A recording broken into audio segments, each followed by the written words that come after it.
I forgot, chat.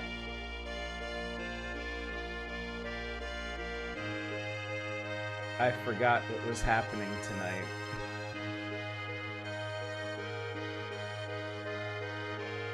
To quote a great scholar of our time, my disappointment is immeasurable, and my day is ruined.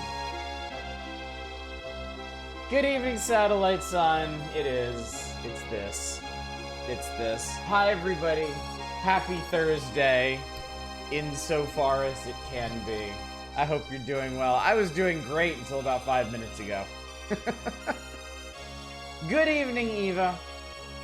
I won't even begrudge you this one. Somebody had to do it. The terrible inevitability of it is undeniable. Rest of all the red idea, just bail. Streaks are meaningless anyway. Yeah, who among us is foolhardy enough to actually show up on a night like tonight? Well, the lost and the damned shall soldier on, and maybe we will be rewarded in the lands thereafter. So, or maybe I can ramble enough tonight to just put this off for future Oddish to deal with, because, I mean, frankly, I never liked that guy much anyway. I think he rather deserves it. But yeah, hope you're all doing well. I'm doing good. It was actually a really nice Thursday for me. I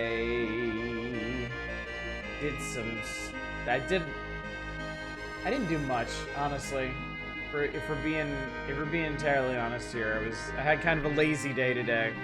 I took the girls all over the place to their lessons and practices and tutors and whatnot. But I reserved plenty of time today for Vampire Survivors, and oh boy, I posted a little bit in Discord. I actually broke the game. Like, I'm not surprised. If anything, I'm surprised it took this long to do it. But yeah, I upset the game terribly, and it wouldn't work anymore, so. Look, it's fur flying fun in 2 forms. Why they're using that for Bubsy doesn't have speech impediment. Couldn't tell you. But yeah, I'm actually very pleased with my progress in Vampire Survivors. Vampire Survivors has 228 achievements. I currently have 208. I only have 28. I only have 20 achievements left to get. However, that's where the real Vampire Survivors starts, because there aren't achievements for all the unlockables in the game. Specifically, there are no achievements for any of the licensed content, not for Among Us, or Contra, or Castlevania, or Saga. But for the base game and its 2 original DLC, I only have 20 achievements left for those. And I'm feeling very, very accomplished on that front. Good evening, Lord Crispin. Good evening, Lodger High. Good to see both of you. Got distracted by Kingdom 2 Crowns. Nice. I never knew this was Bubsy until I heard JonTron say in the video. I always saw it as Busby growing up, seeing on the right. Busby. Easy enough to flip those, I think. B and S aren't, especially with this font, aren't so dissimilar. Coincidentally, B and S is what these games are. So it all fits. It's like a great circle there. Play the Castlevania DLC for Dead Cells now. Lots of nice cameos. Nice. I hope to do that someday. Someday when I dive back into roguelikes. Ms. Roy, thank you so much for the Ms. Raid. What's going on tonight? I bet you're having a better time than I'm about to. Good evening, Ms. Roy. Good evening, Princess Balance. Good evening, Shell Smiley. Good evening, Deep Thought. Hello, one and all. You've come to the wrong place.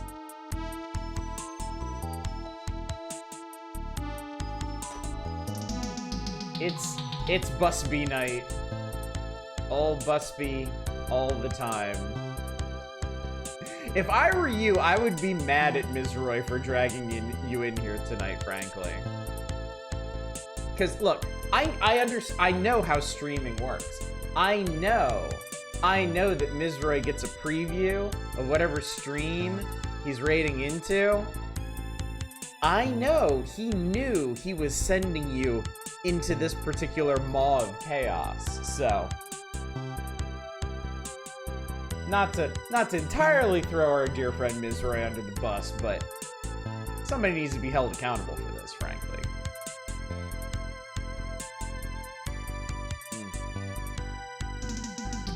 At least I got a gin and tonic. Turns out Blue Prince is immeasurably better than Bubsy. I called it one of the games of all time. To be fair, Blue Prince is better than most things, yeah. Not exactly a fair comparison. I mean, don't get me wrong. You don't have to be fair to Bubsy. He doesn't deserve it. But if we are taking that extra step, yeah. I do hope to play that game sometime. I wonder if I should... If I was gonna do a big puzzle game on this channel, I wonder if I should leap straight into something like Blueprints or go back to Talos Principle. Talos Principle, I guess, would be a bigger undertaking. It is a long game. But I have had that on the periphery of my mind lately. I don't think it's gonna happen anytime soon. We have plans in the coming weeks. For now. Was he into Blueprints? He won't get out for a while. Yeah, I don't really have. I've only seen bits and pieces of it on streaming friends streams. Oh, nice stream I can skip. Good evening, Hurricane. At least somebody has the right idea. Lexi's compared to the vibe she got playing Riven, and that is high praise. Isn't this game fantastically fun? Oh. I don't know how to respond to that. We've done a lot of time in the fur mines around here. I have played a significant amount of Bubsy 1. I've streamed Bubsy 2 at least twice, and I have yet to find a level that's actually worth a damn in this particular game. I'm starting to develop the early stages of Stockholm Syndrome with the first Bubsy. I actually own the physical cartridge. I played it as a youth. I've streamed it several times, probably way too much. I'm kind of coming around on that one, but not Bubsy 2. I maintain that Bubsy 2 is irredeemable. Present song reminded me of the Othello track of some gross out game from the 90s. What was that? That was like 2 songs back. Hang on. It was something from Brandish. This is from Dragon Ball Z something something. This particular soundtrack tonight doesn't have annotations, so if I can't read the title on the screen, I can't tell you what it is, unfortunately. Good evening, you breast cat. Bubsy 1 is very divisive, and it's the good Bubsy. Remember when you first tried Bubsy 2 and at first glance it was like, oh, this is way more interesting than 1? Yeah. How wrong I was. How desperately, depressingly wrong I was. I mean, yeah, on the face of it, there's more going on in Bubsy 2. You get Nerf guns, because maybe that's what happened to Nerf. Poor Nerf, of all the things they could license their property out to, they licensed it to goddamn Bubsy. The stages seemed more creative. The enemies were more diverse. It seemed like they were on the right track, but they were not. I think Bubsy could have been saved if the camera wasn't so close. Yeah, wider camera, no fall damage.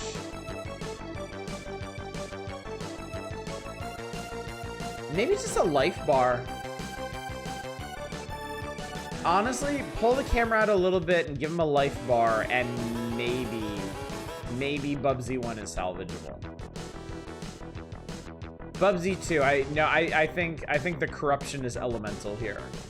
I think it is founded upon heresy.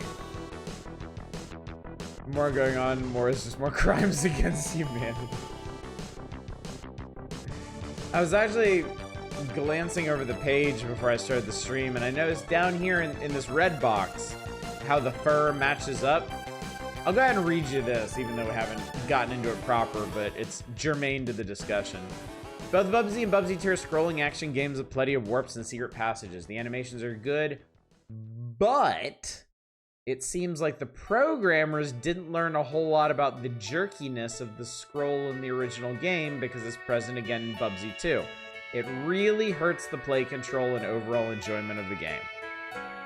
So, even Nintendo was like, yeah, this thing handles like ass. They should have learned and they didn't. Still wouldn't be good, but at least would have been competent, yeah. Yeah, you'd still have some pretty bad level design. It doesn't really take advantage of the momentum platforming going on here, but it would be much more playable. It would be manageable. I'm just thinking now, like, imagine something like Roadrunner's Death Valley Rally, which has its own problems, believe me. It is far, far from a perfect game. But imagine Roadrunner's Death Valley Rally with one-hit kills and fall damage. It would be fucking unplayable.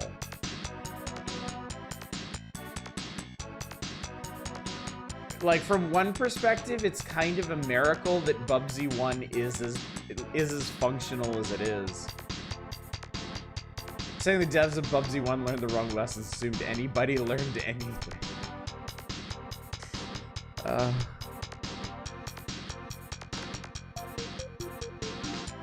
I'm learning a deeper level of regret for this whole Power Hours thing. I know you gotta take the bad with the good, but damn. Some nights is a lot of bad. No, I don't think I will. Good evening, Zach. Okay, let's talk about something else for a second, rather than belaboring the inevitable. Let's go ahead and talk about the schedule, and I'll drag this out as long as I can. And if you have questions, by all means, lob them at me. Maybe the SNES was a mistake. Good evening, 2Hit. Thank you so much for subscribing for 43 months. Please don't be so excited. Hurts me. Hurts me deep within my soul. All right, let's talk about the schedule, and maybe I can distract all of us from the lurking horror. What's the playlist for the night? Lots of short, interesting tracks. This is... Here, I'll give it to you at the current time. I've been running obscure SNES RPG music for this entire issue for all of March, and yeah, this one seems to be stacked. Like, we're like 20 minutes in, and we've already wound through, yeah, 4 or 5 games at this point. Lots of neat stuff in there. If and when we do another like SNES import night, it'd probably be wise to trawl through one or more of these obscure SNES RPG playlists to get some ideas, because I know there's stuff in here that y'all have never heard of. Good evening, Beth. Bubsy and I, is that what you're excited about? I forgot this was happening. I was even like today, I was like, because I like to think about my plans and what's coming up and look forward to it. I was like, oh, tonight's the Power Hours. We're getting close to the end of the magazine. Where did we leave off? Was it Ignition Factor? No. Top Gear 3000? No, we started on that last time. What was it? My brain tried to protect me. My brain just wiped any memory of landing on Bubsy 2 to keep me from the crushing realization of what we would have to take on tonight.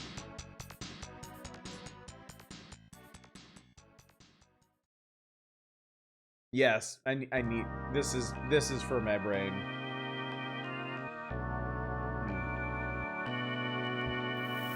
So let's talk a little bit about the schedule. Tonight, of course, is hell. We have descended into the lowest circles, from which there may not be any escape, I suppose. Tomorrow night, however, in stark contrast to what's going on tonight, is the April Community Night. We're going to be doing freeware games. I believe I have 10 lined up for tomorrow night. It should be a good time. It should be an interesting spread of small, more indie projects of all shapes and sizes. The Power Hours will continue on Saturday. I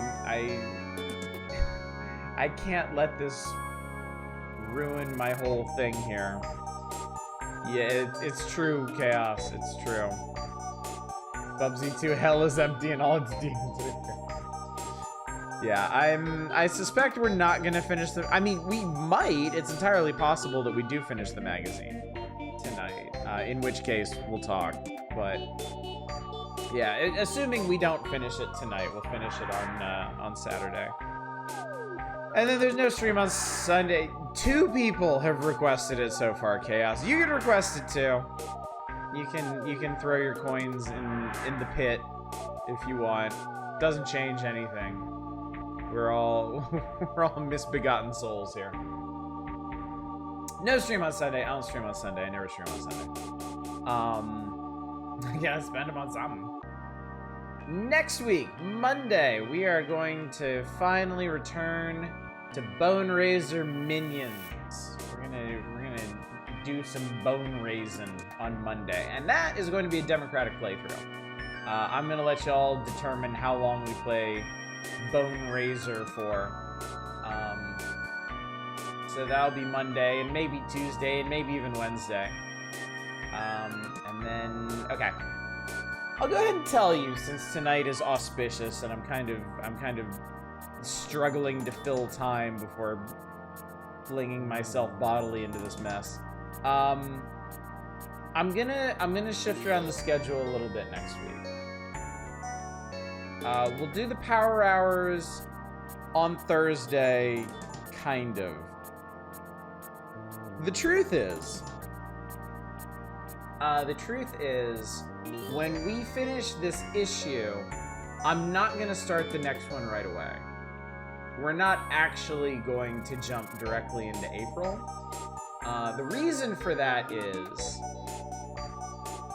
next Saturday, not this Saturday, but next Saturday. I guess that'd be the first Saturday of May. I'm not going to stream. There will be no stream a week from this Saturday, because I'm going to stream on Sunday instead. And you might be able to figure out why if you have your calendar handy. Who can tell me why, chat? Who can tell me why? But what? What? There's nothing odd about this. This is the first Sunday of the month, obviously. Not quite. No, I never, chat, I never stream on Sunday. We never do Sunday streams. But I'm gonna stream on Sunday for May the 4th, because it's May the 4th.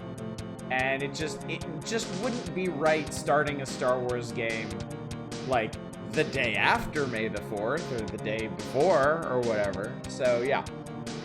So yeah, that's the plan. Next week, what is May the 4th? It's Star Wars Day. Quattro de Mayo. Yep. Yeah, we can't. The day before Revenge of the 5th. Yeah, we can't. I can't start a game on Revenge of the 5th. That would just be auspicious. That'd be unlucky.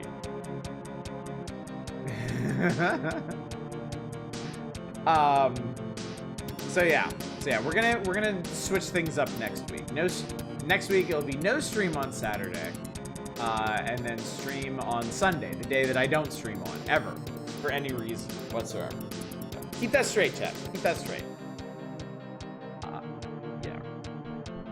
Because like I said, we're gonna do a bigger game this time. It's not gonna be a single night. We're gonna play something of some size, of some significance. Facts.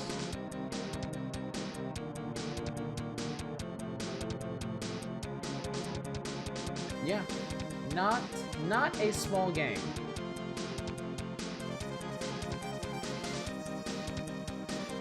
He never streams on Saturday, and we've always at war with Eurasia. Good evening, Drake Nell. Collapse away. Collapse on in. You're welcome here with your collapsing self. I was just going over the schedule, which is going to be a little odd next week. So yeah, whatever Thursdays and Saturdays we do have, like, okay, so whenever we finish this issue, if we finish it tonight, that means there's going to be this Saturday and next Thursday that we're going to have free. We're going to do other stuff. Obviously, if we finish the magazine on Saturday, then next Thursday will be free. Yeah, fuck that bass up. A fresh Bubsy has been inflicted upon us. Oh, I'm padding. I'm stalling for time. So I don't have to jump into this yet. I can sentence English grammar. I am variabilities for human speaking.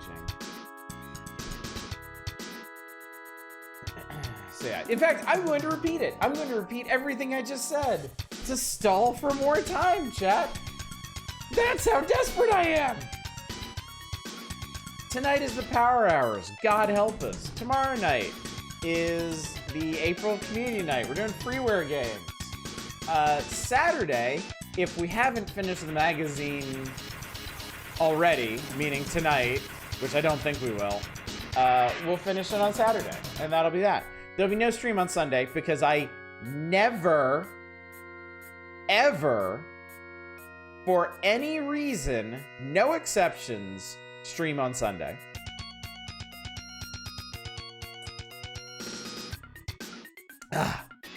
Monday, we're gonna play Bone Razor Minions. I'm gonna make a democratic playthrough of that. So we can bone raise on Tuesday and Wednesday if you want. Thursday, we will most likely be done with this issue, so we'll do something console adjacent, Power Hours adjacent. I might have an idea, actually, already. Friday, I don't know yet, and then... So, a week from this Saturday, I am not going to stream. I'm going to move things around. I'm not going to stream a week from this Saturday because I'm going to stream on May the 4th, which is a Sunday. And we're going to start our big, shiny new Star Wars game then. And it's going to take take a minute to get through, so. I want to remove the cooldown, actually. Found the song I was thinking sounded similar to what that was earlier. Posted a music channel for later. Cool. The more I read, the more hope dies within me. Did you read the how the fur matches up sidebar? Because even Nintendo Power was like, yeah, these motherfuckers didn't learn anything. I become a Star Wars Galaxy of Heroes streamer? Yeah, I've already put in the order for the Grand Admiral outfit. I can't think of many ways to kill this channel faster than switching over to a mobile game focus. I mean, I'm sure I could. I'm sure I could if I really put my mind to it. But yeah, if I wanted this channel to die a truly ignoble death, I could just start streaming all my phone games. But the order's not like you have one handmade or shush. You. Shush. I'm not predictable, you're predictable. Finally. Finally, some Raid Shadow Legends content.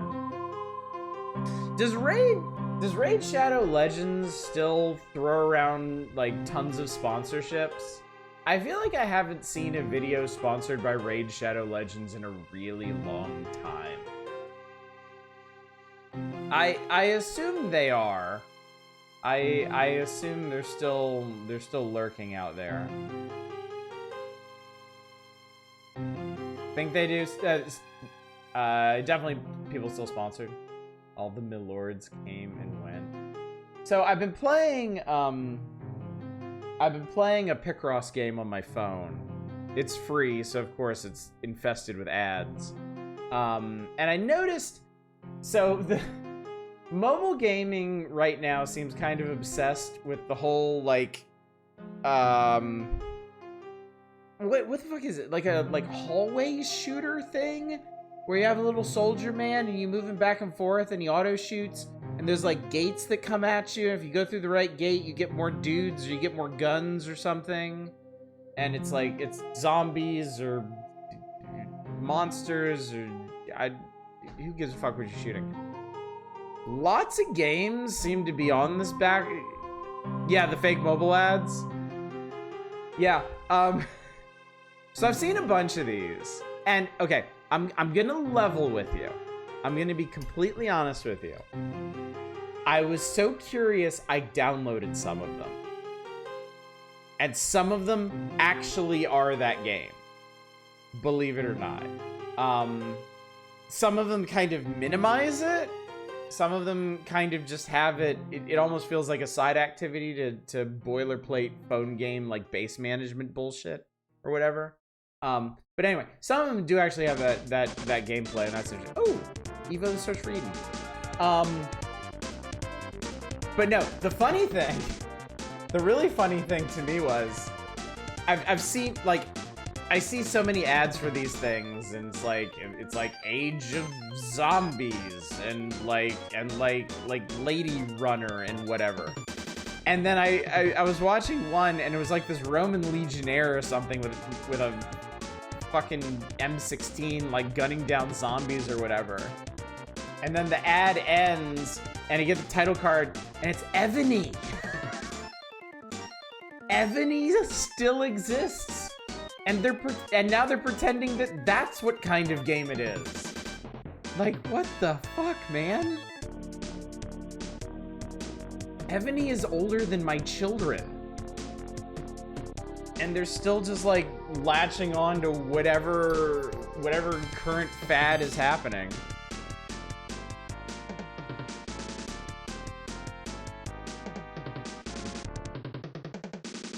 Ebony, for those of you that don't remember, Ebony is the original Come and Play My Lord game. The one that originally advertised with the most objectionable ads they could possibly get away with. Surprisingly long-lived for any game, let alone a trash mobile one. Yeah. Kids are notoriously easy to hook with pretty lights and colorful lights. Yeah. Yeah, I mean, so am I. I'm not gonna lie.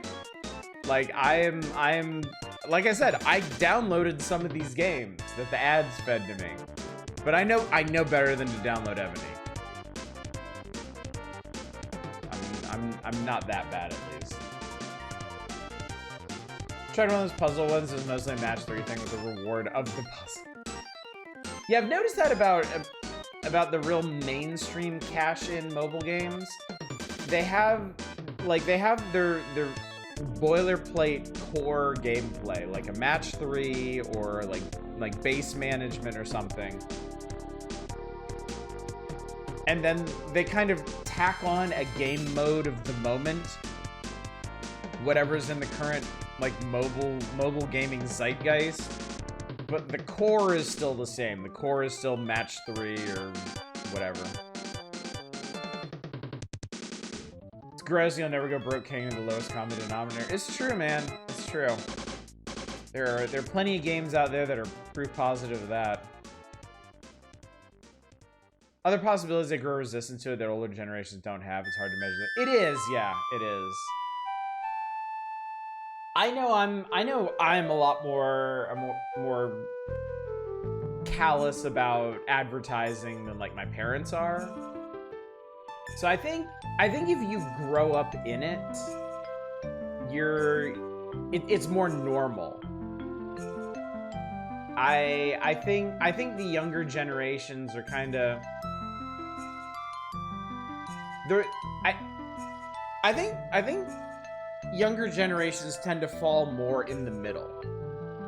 I think they're more inured to it. I think they're more comfortable with being advertised to all the time, but also like less susceptible to the lowest common denominator stuff. Like me, I've seen the rise. Like I lived through the rise of online advertising. I watched as websites became more and more infested with pop-up ads and stuff. And I hate it. I have an active, aggressive hate of it. At the same time, if in the midst of all of that, there's something with the right kinds of flashing lights and bells and whistles for me, I'll download that shit. Whereas I think my kids are a lot better about just waving off all that stuff. Reminds me, you need to read the new edition of The Space Merchant. Bubsy does have a very come play my lord look at that top. I think he's just high. I think he's just toked out of his mind up there. I mean, it looks like something is exploding behind him, but he's like, yeah, man. Oh, I have to play this. Oh, I have to play this.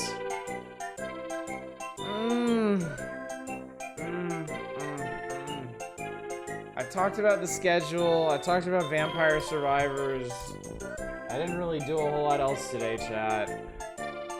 Rip the bandit off, coward. Alright.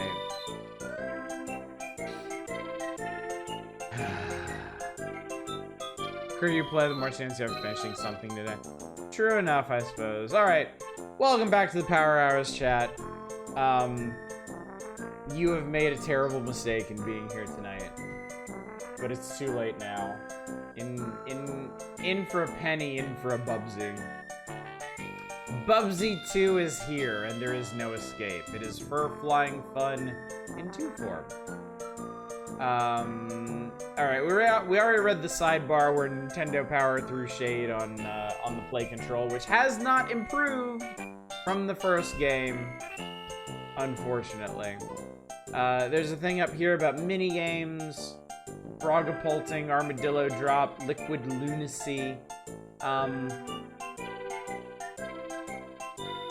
Something about this in particular feels very Earthworm Jim to me.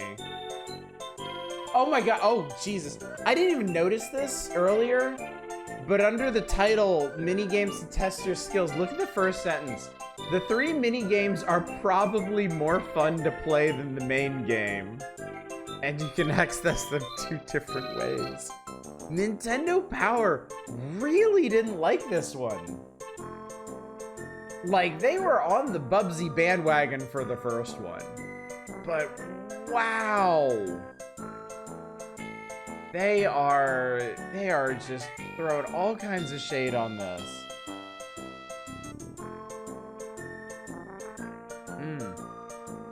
Let's see, down, and I'm gonna read the no hairballs section here, and aviation right here. Bobcat gets used an assortment of weapons in the second game. A Nerf-like pop gun. It's not Nerf-like, it's actually licensed from Nerf. Smart bombs come in handy. Bubsy gets to do some flying in his new game. Some stages require him to pilot a biplane, some send him to outer space. You can turn by pressing L or R, okay. If we must. Yeah, look down here, look down here. It literally says Nerf on the gun. Accolade didn't tithe enough this time.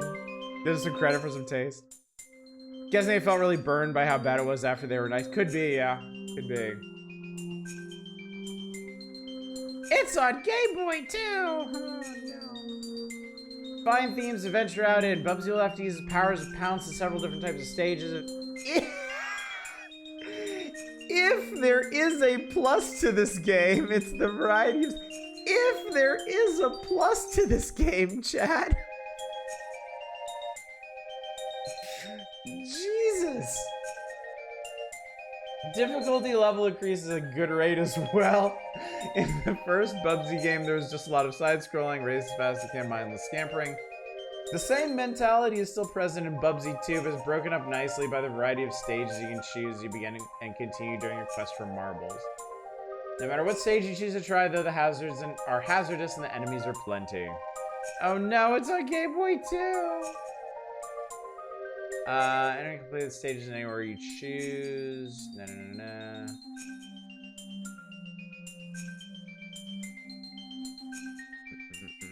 I'm just looking for more burns now.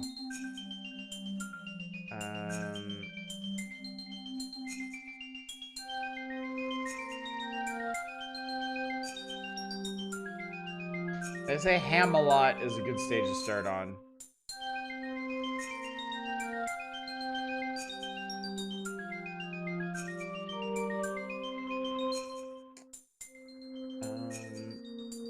Biplane doesn't respond very quickly. You have to stay sharp. Some things that look like obstacles really aren't. The Game Boy Ripe House one. It's on Game Boy 2. Bubsy 2 for Game Boy is much like its Super NES counterpart. There are obvious differences in graphics and sound, and you expect the same kind of gameplay from the Game Boy title. You begin by choosing from 3 stages out of 5. The Game Boy plays slower than the Super NES, but it's like a blessing in disguise. Things happen so fast in the Super NES game, the play control can't keep up. While the play control of the Game Boy Bubsy 2 isn't fantastic in its own right, it's more manageable than the Super NES game. Some of the jumps you have to make are tricky. One of the most difficult things to do is land on a small platform without falling off. Oh god. Oh god, okay. Alright. It's time, chat. It's time. I stalled as long as I could, but...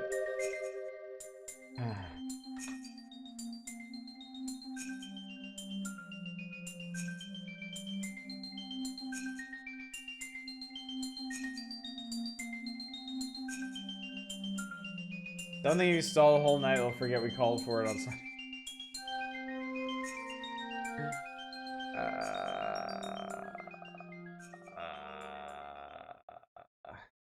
Biggest burn of all, they didn't mention the Super Game Boy.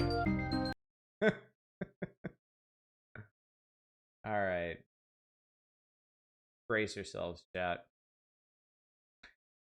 Buttress your feelings. That's all I can say.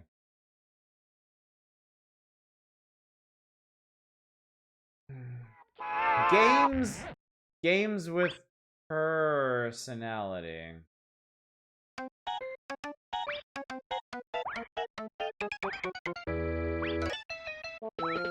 Oh, that's right. The music in this game is a fucking clown show. I like it. I don't. Check out that ass. No. No.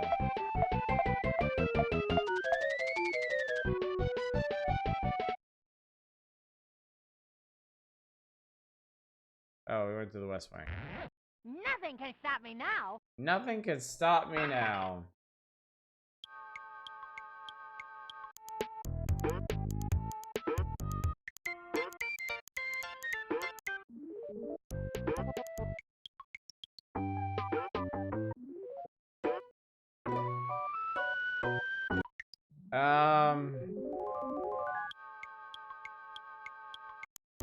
Oh, it wraps around. Okay. I guess Hamlet. Wait, have we ever done the airplane level? Let's do the damn airplane level. Pilot's license? What for? Pilot's license, what for?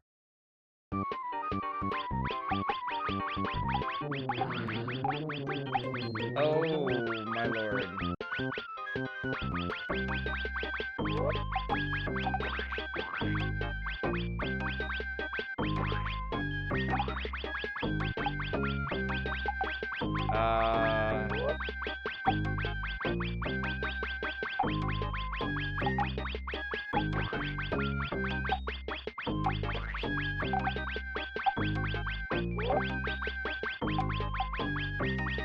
Any done before?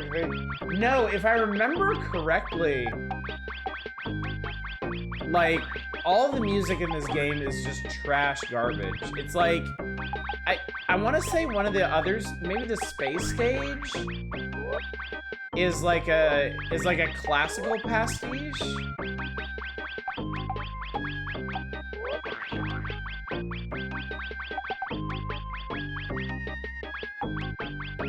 So that is actually one thing that they improved for this one is Bubsy doesn't die instantly. Oh my god, what the fuck? Like, Bubsy does actually have multiple hits in this. And his life bar is his smug-ass face in the top right by his lives.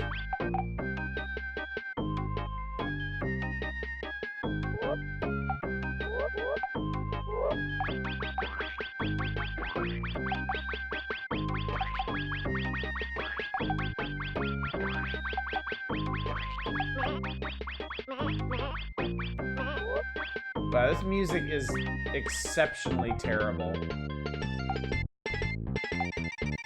Better hurry on 13. You only have 13 minutes to finish an auto-scroller.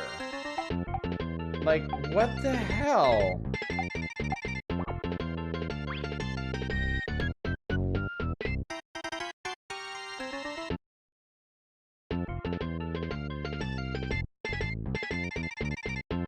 Low speed chase.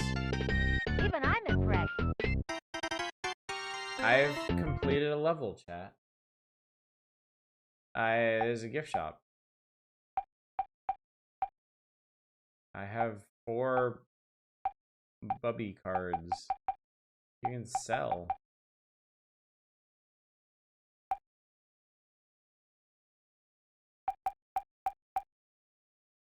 Okay.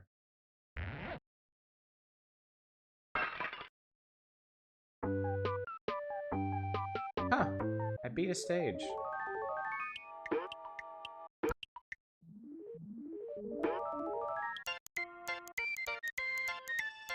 I don't know if I've done the pirate one.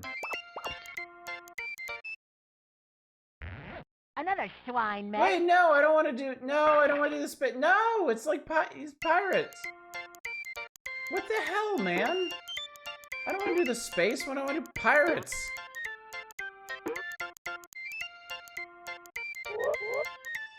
I guess the idea is it's space pirates. That's dumb.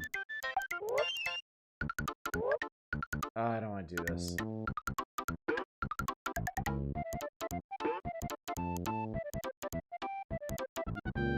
I don't want to do a space station with fucking Bubsy.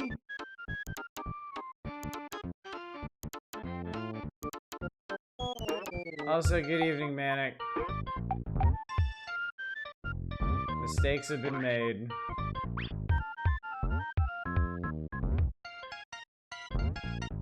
Oh, I know I've done this stage before. I remember this. I remember this really quite clearly.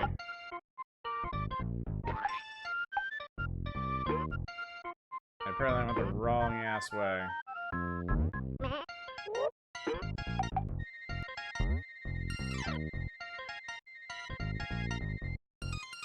How wacky and or whimsical.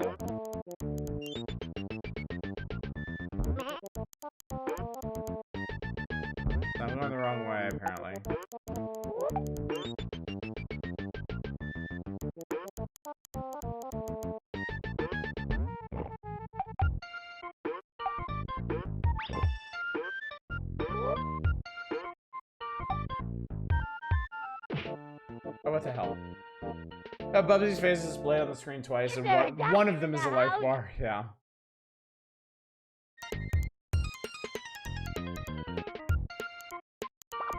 Let's get out of here.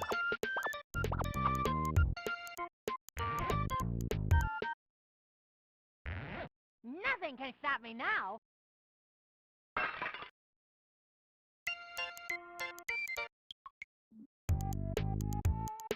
Have I ever done the Egyptian stage?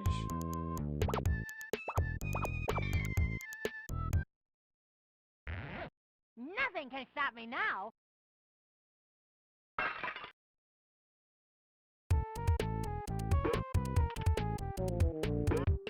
Space Egypt, I would scream.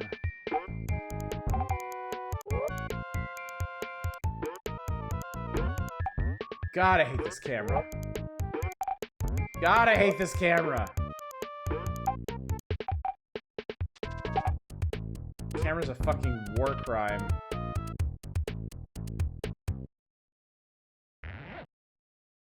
Manifold Destiny.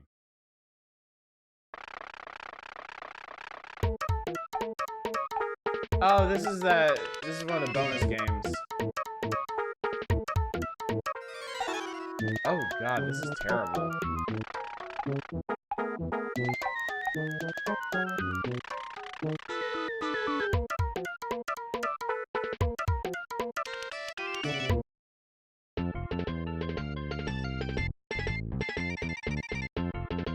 Why is there a bonus game where an armadillo falls through a car engine? I am not. Yeah, that was better than the main game according to Nintendo Power. Oh my god, the play control. Oh, the play control of this is ass. Do you have bonus points if you fall into the wheels?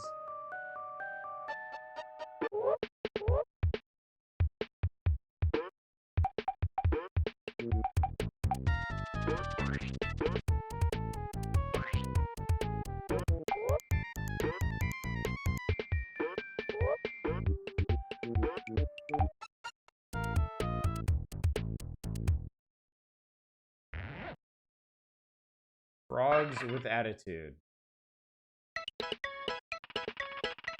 I heard I love God.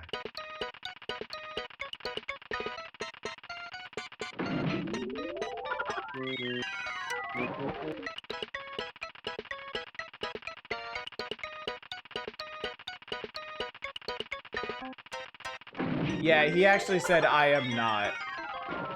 What does that mean? I don't know. What is that in relation to? I don't fucking know.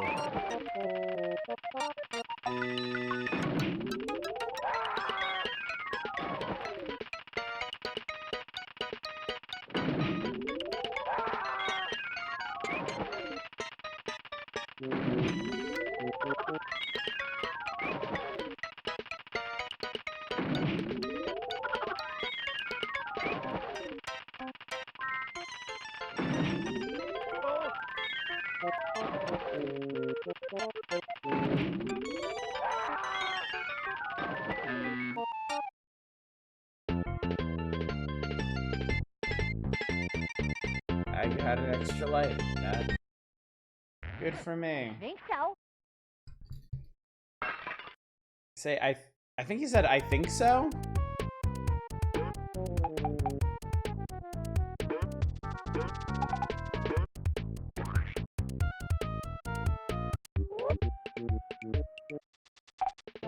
Oh. Oh, I landed in water and died. That's it. That's it.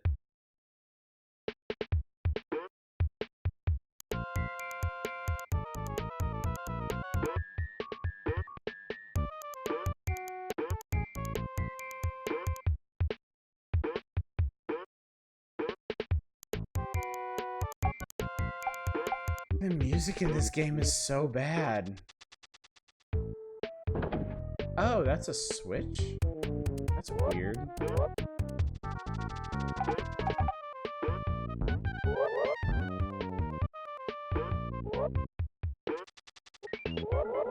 Think they could afford less VA in this one? Oh, oh god. No, no, no.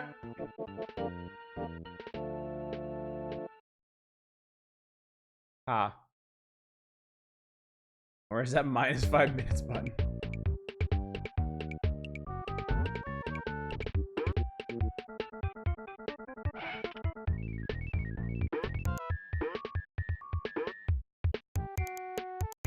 Or already an That is a fucked up looking mummy or whatever. I like it.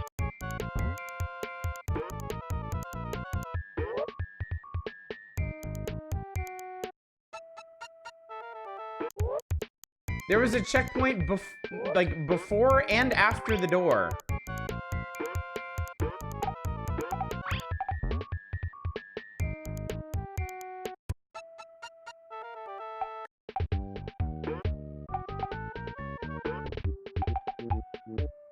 I think all these are one zone stages. It's gonna be a really short game.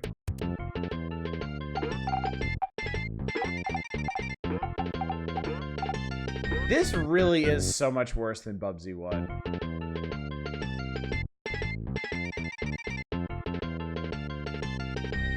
Even I'm impressed. This is so much worse.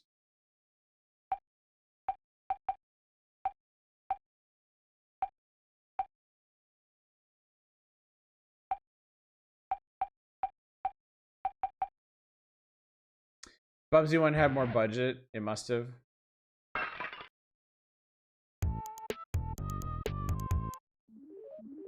No, I didn't. No! Chat, I didn't. That's it. I didn't.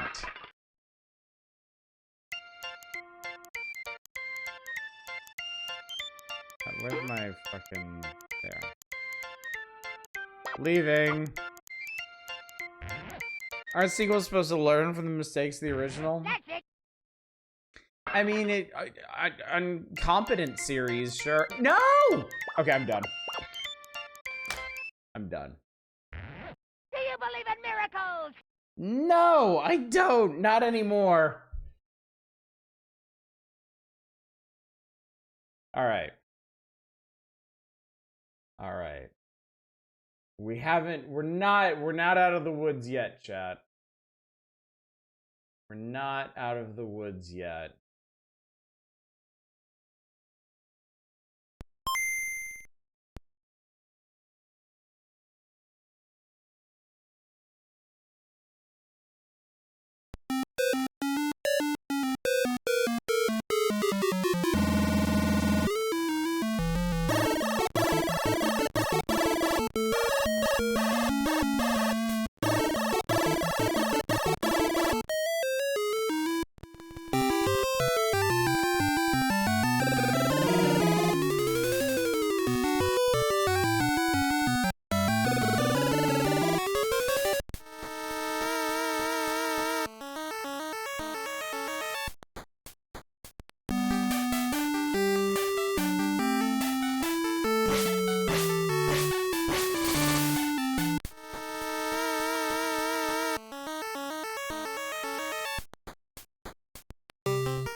So that's funny.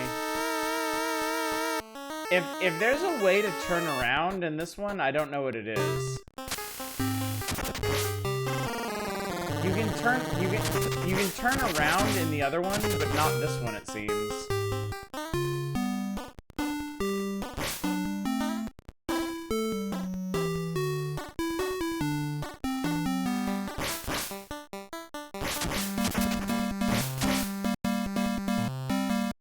Yeah, I can't. There's no way to. Yeah, there's no way to turn around. Is it the select button? Oh my god, it is the select button. Holy shit. I never would have guessed that.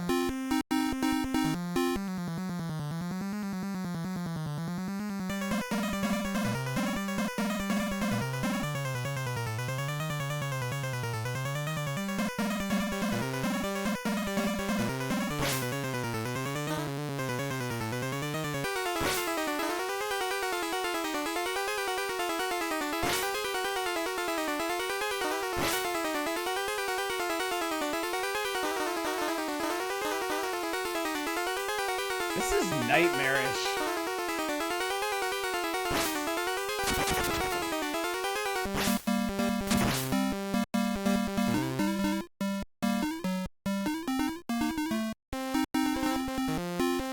Like, honestly, like the black background and the indistinct figures and the god-awful music, like, really make this feel super fucked up.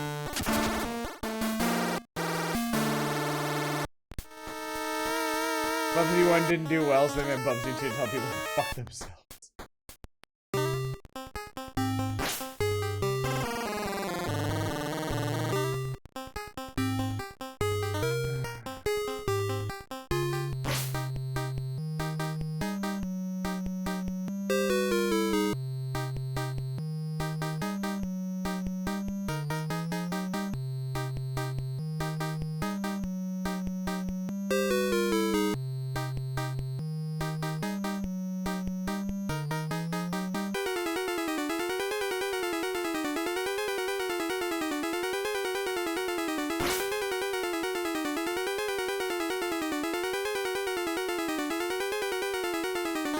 Like,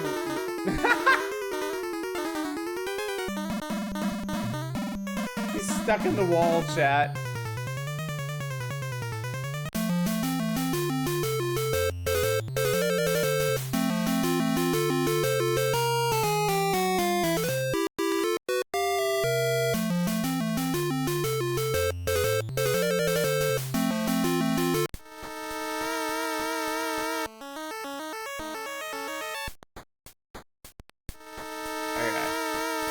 Now we can compare and contrast with the Egyptians. Oh my god, the play control is terrible.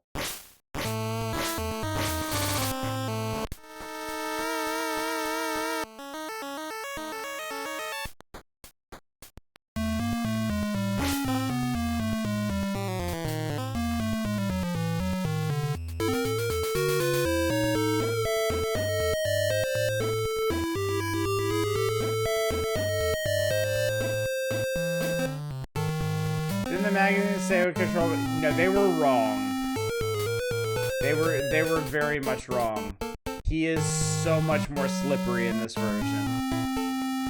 He's like all greased up here. Oh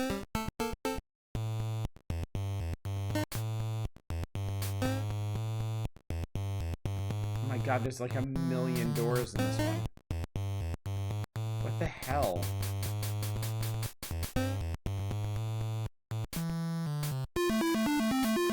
Ah, I can't even get the goddamn door!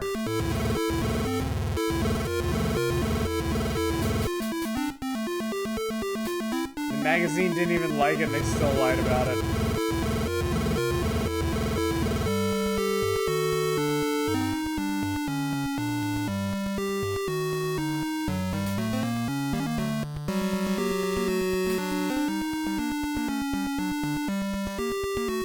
I think this area has no purpose. Oh no, there's a one-up over there. I don't care. Alright, that's... Chat, I'm sorry. I'm sorry. I'm sorry it's like this.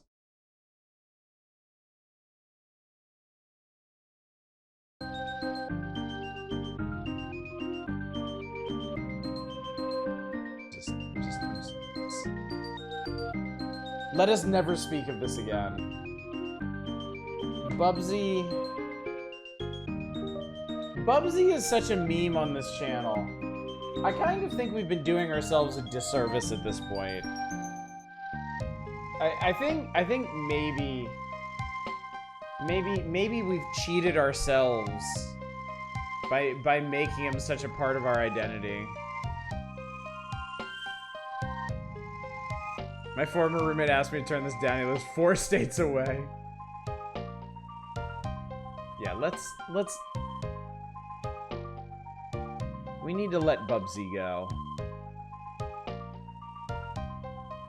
We need to move on and heal. Alright. Welcome, chat, to the fabulous Nintendo Power Awards of '94. As the annual award season rolls around once again, it's time for you! You there, person. Let your voice be heard. Pick your favorite titles from the nominees listed in each category and mark your response cards, send it in. Remember, you can't whine if you don't vote. As you're about to see, Nintendo Power, yes, you can. Yes, you fucking can.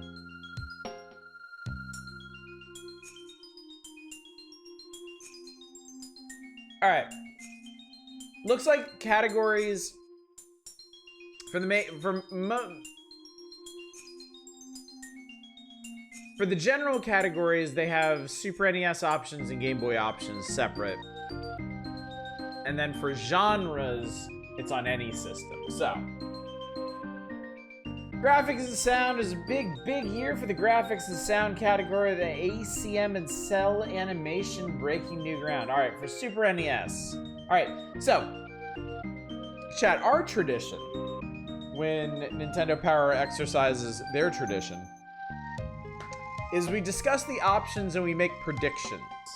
We try to predict what Nintendo Power will crown as the winner, and then we assert what we think should actually win if this was an awards process that was actually worth a damn. I feel like I just came out of the sensory deprivation tanks from altered states, and here are now telling me about SNES games.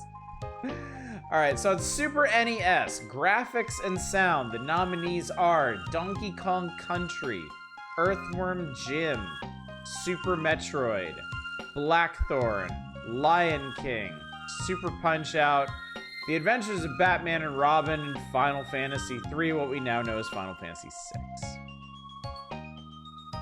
It's obviously going to give Donkey Kong Country every award for which it's been nominated. Unfortunately, I agree with that assessment. Yeah. Was not expecting Nestor on the award this late. Yeah, Nestor jump scare, chat, but he's on the trophy. He is there. He exists. All right. Yeah, I don't think it's hard to assume that every category that has Donkey Kong Country as a nominee is going to be Donkey Kong Country. My personal assessment here, and this is my bias showing as well, is Final Fantasy III. I do genuinely think Final Fantasy III is the best looking game of all of these listed here, but I'm also wildly unapologetically partial to that game. So, also, good evening, Shadows. It's been a while. Hope you're doing well. When was the last time there was even a Nestor comic? It's been like a year and a half, possibly 2, I think. Like the Dragon views are free. Don't read ahead. No spoilers, Arcane. Damn you. Admitted DKC does exemplary graphics and sound. Super Metroid and Final Fantasy III are right up there. Same for you, Shadows. Lion King. Nah, like, Lion King looks good, but, like, yeah. DKC, Super Metroid, Final Fantasy III, obviously. I would even pick something like Super Punch-Out over that. Like, it is extremely well animated, don't get me wrong, but, like, what is this track? This track is... this is from...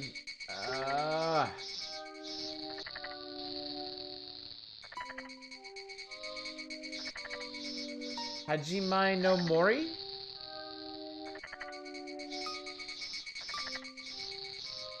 Famicom something.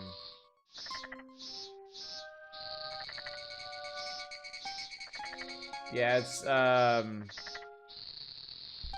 Cricket's the game. No, I'm sure it's just supposed to be like an environmental track.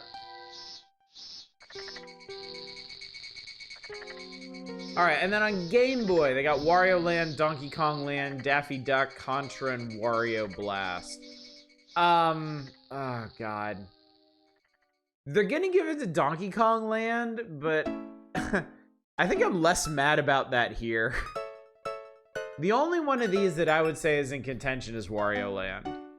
And even I gotta admit, Donkey Kong Land does look really good on the Game Boy.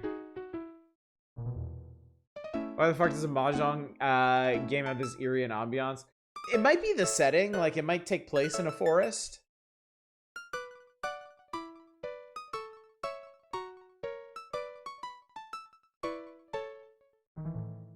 So yeah, all right, challenge. Challenge is always like a really, really vague one. I don't ever understand where they're, like, I don't understand if they're just looking for a game that's hard or a game that's well balanced. Slightly controversial, based purely on graphics and sound. I'm gonna give it DKC. I don't think there's anything wrong with that. I don't think it's necessarily undeserving of that. I do think it has excellent music. I am again a little biased against the rare CGI aesthetic of Donkey Kong Country. I just don't like it.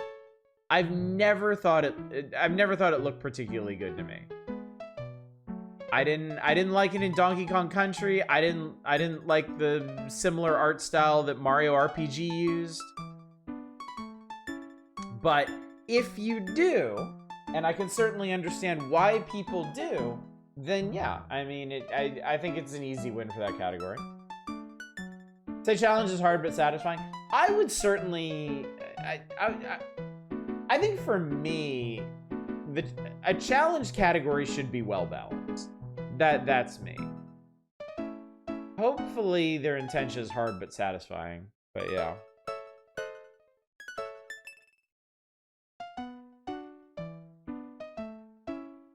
Description I was using is listed. It's an adventure game, the same vibe as Shin Onigashima. You're exploring an eerie version of the Japanese countryside and woods. Okay, cool.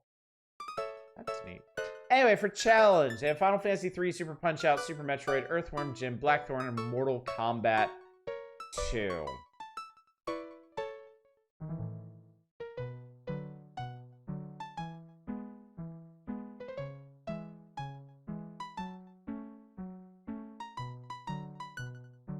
You would give this one to Final Fantasy III with a close second in Super Metroid. I feel like Super Punch-Out's the obvious pick here.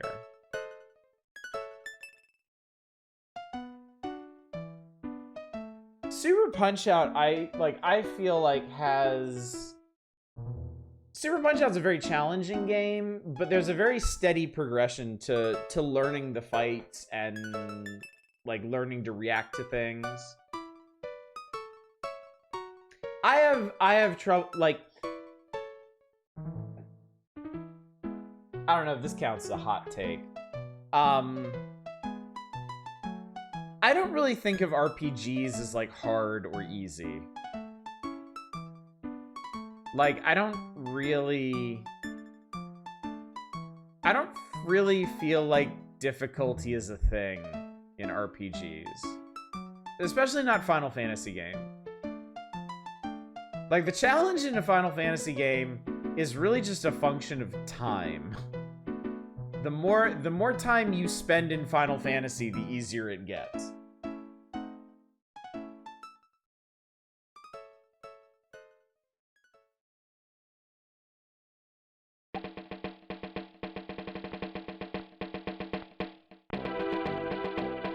I like the pre-rendered look on CRT a lot better than I do on modern screens. The blended pixels do a lot more favors than most SAS aesthetics.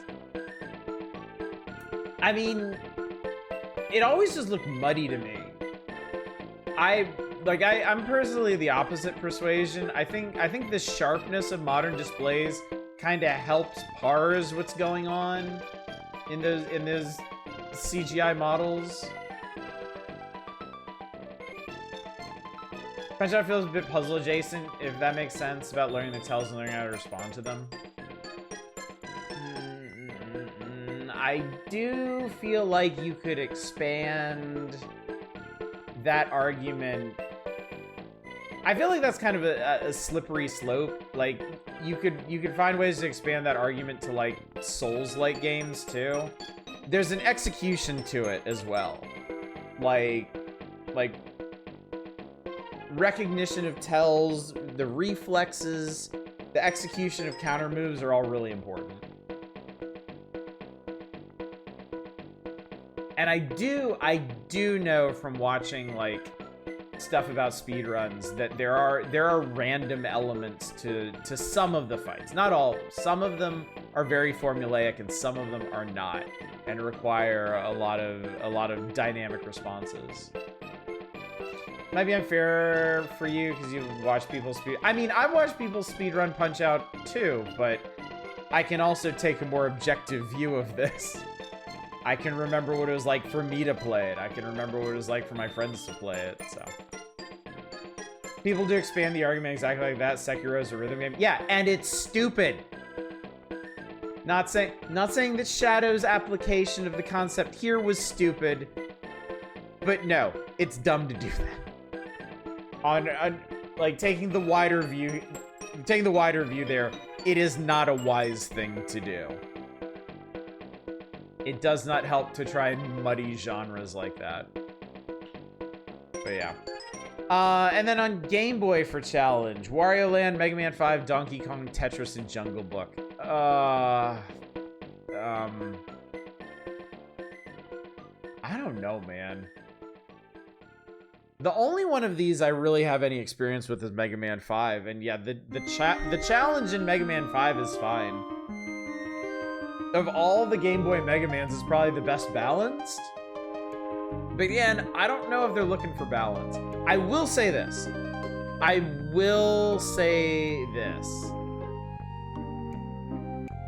Nintendo Power does tend to favor Mega Man games in the challenge category, from what I remember. Donkey Kong would be... Oh, you're right, this is Donkey Kong 94. Because it would be Donkey Kong Land if they were talking about a platformer. Can't be challenging because you beat it. Where's this song from? Same game. We are in the middle. Actually, it looks like this is the last song in its block, but this is still Hajime no Mori.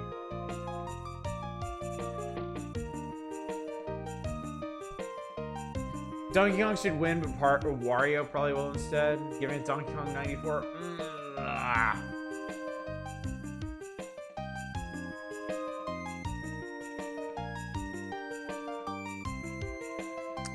I don't know. I think either one. I think Mega Man 5 or Donkey Kong would be fine. I think I would be fine with either. I could definitely see Nintendo Power giving it to Donkey Kong. But yeah. Alright, theme and fun. New themes made in 1994, a lively year with a handful of innovative games that stand out in the crowded Super... Okay, so they're looking... Okay, they're looking for innovative games here. They are looking... Yeah, their priority with theme and fun is innovation. Well, Donkey Kong Country's on the list, so that's gonna win. But they've got Donkey Kong Country, NBA Jam, Earthworm Jim, Mortal Kombat 2, Super Metroid, Uniracers, and Pitfall. That is a weird lineup for theme and fun.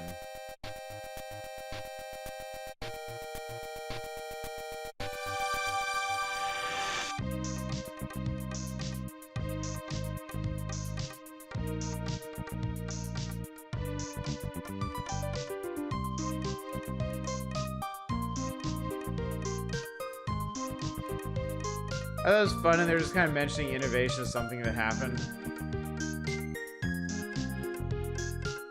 I mean, I'm not sure why they would mention innovative games if they weren't trying to celebrate it here.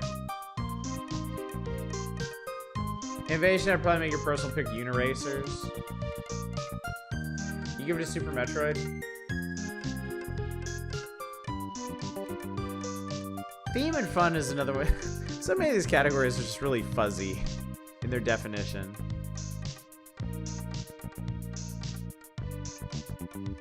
Yeah, I would probably pick Super Metroid. Yeah. Alright, then Game Boy, Wario Land, Donkey Kong, Wario Blast, Mortal Kombat 2, Mega Man 5, NBA Jam, and Samurai Showdown. Theme and fun.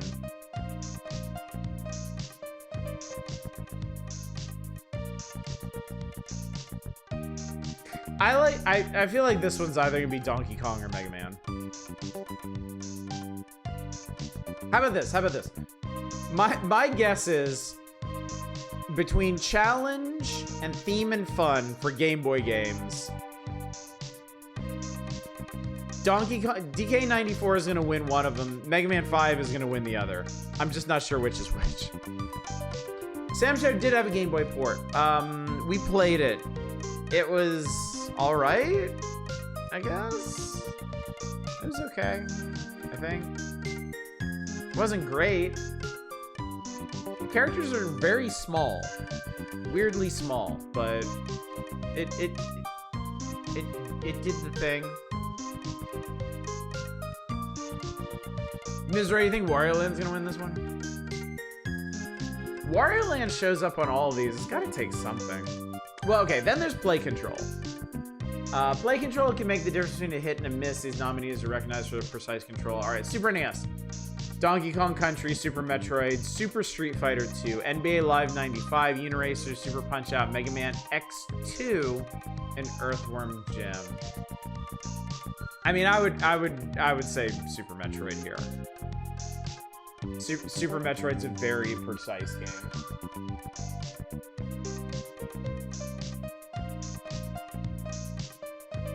You wouldn't be able to wall jump in Super Metroid if it wasn't.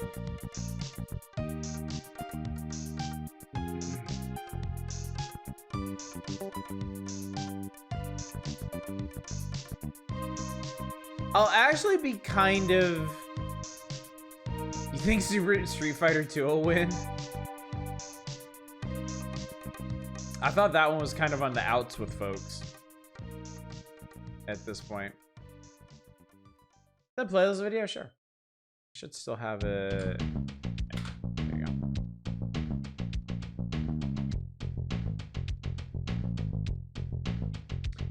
I think DKC, Super Street Fighter 2, Super Metroid, and Mega Man X2 all control perfectly for what they're trying to do.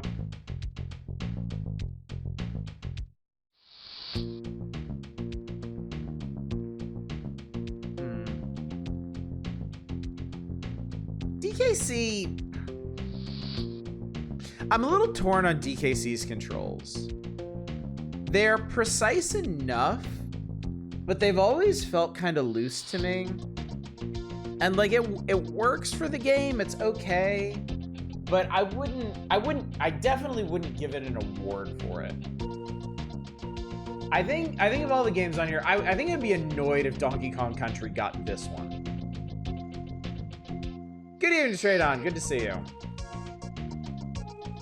Yeah, also, Ms. Roy brings up an important point. Like, idiot kids are voting on this. So, it's gonna end up being a popularity contest. We can, you know, our discussion of this is purely academic. Because kids are gonna vote for what kids think or need.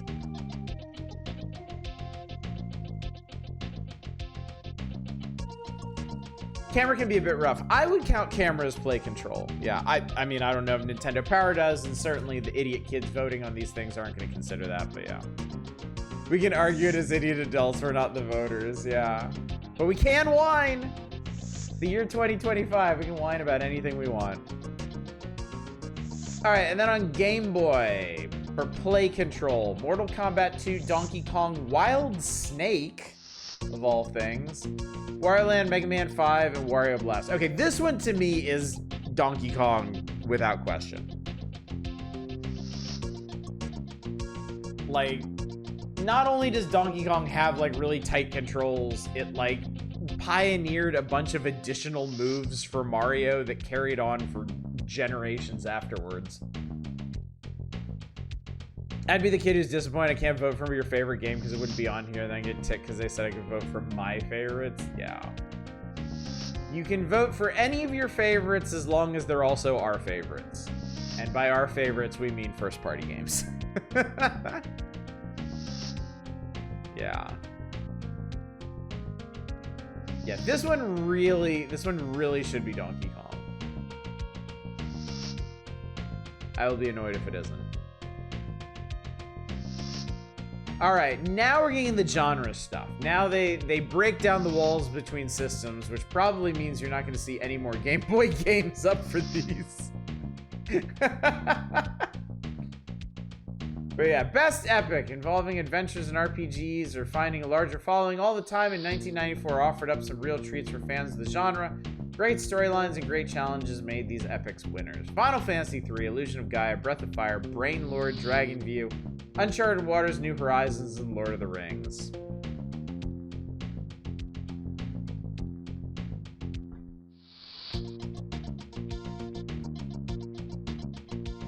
I mean,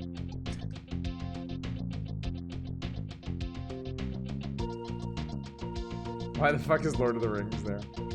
It's not Lord of the Rings, the end. Surprise, there isn't a best Super Game Boy compatibility. We haven't turned the page. We haven't turned the page. There's 2 more pages of this, Eva. Because there's no best over... We haven't gotten to the best overall category yet. So... it could be there. Alright, best tournament fighter. Tournament fighting continued to be the hottest properties in 1994. Coming year will tell whether they continue to dominate. Remember that Killer Instinct doesn't qualify until next year. Mortal Kombat 2, Super Street Fighter 2, C2 Judgment Clay, Fatal Fury 2, Samurai Showdown, and Brutal Paws of Fury.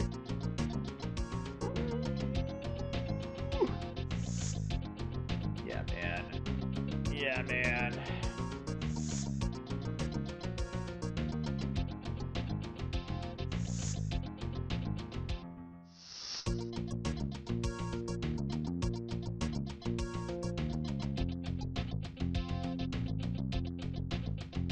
I like the chat split on this one.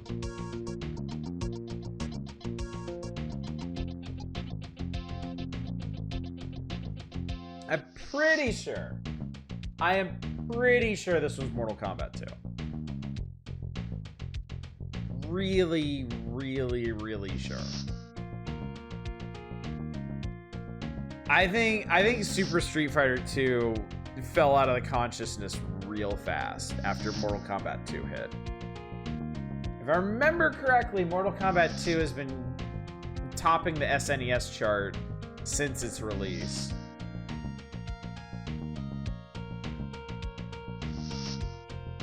So yeah. So yeah, I mean, it's definitely down to just those two, but I'm pretty sure it's Mortal Kombat. Best sports game, sports category, I don't give a shit. Ken Griffey Jr., NBA Jam, Madden, NBA Live, and FIFA. Probably NBA Jam, right? Probably NBA Jam. That was the one everybody was playing. Killer Instinct wins for best snowboarding beanie. Best multiplayer game. The nominees in this category kept players crowded around game screens here at NOA headquarters as lengthy tournaments separated the wannabes from the hotshots who claimed the bragging rights. Super Bomberman 2, NBA Jam, NBA Live 95, Uniracers, WWF Raw, and Wario Blast. Okay, again, NBA Jam, I'm pretty sure is going to win this one. However, that's not my pick. I know it's going to be NBA Jam, but yeah, Bomberman 2 deserves it. Bomberman 2 is so much fun in multiplayer. It is so much fun. Kind of wish Kind of wish I kind of wish the Bomberman games were more mainstream than they were. I think that would have been a lot of fun.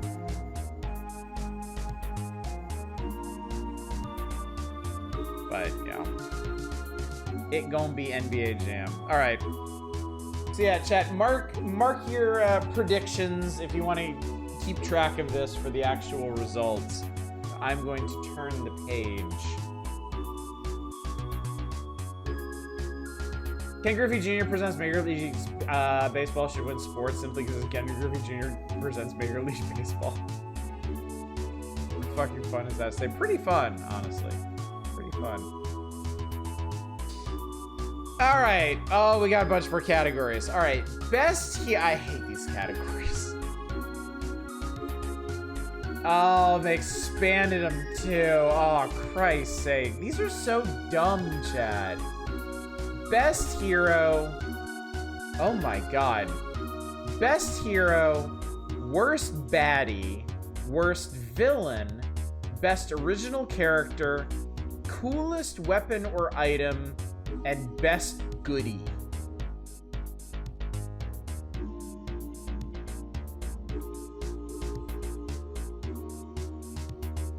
What does... Okay, let's... Okay, chat. Before you have a collective aneurysm, let's go through these one at a time and break them down, okay? Still can't believe the goddamn Forrest Gump one.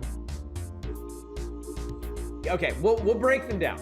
I know what they're getting at, okay? I know what they're doing here. Some of these are pretty specious, I admit. I'm not gonna defend them, but I know what's going on. So let's talk about best hero. This category includes an interesting mix of longtime greats and names new to the small screen. Who would have thought that a worm would be in the running? Okay, so, best hero. Donkey Kong, Earthworm Jim, Diddy Kong, Samus Aran, Mega Man, Luke Skywalker, Firebrand, that's the Demon's Crest guy, and Spider-Man. So, good guy, hero, right?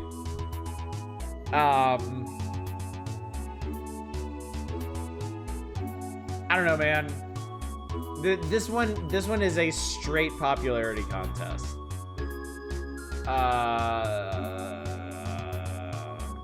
Yo, fucking Luke Skywalker. Luke Skywalker is a pretty good hero.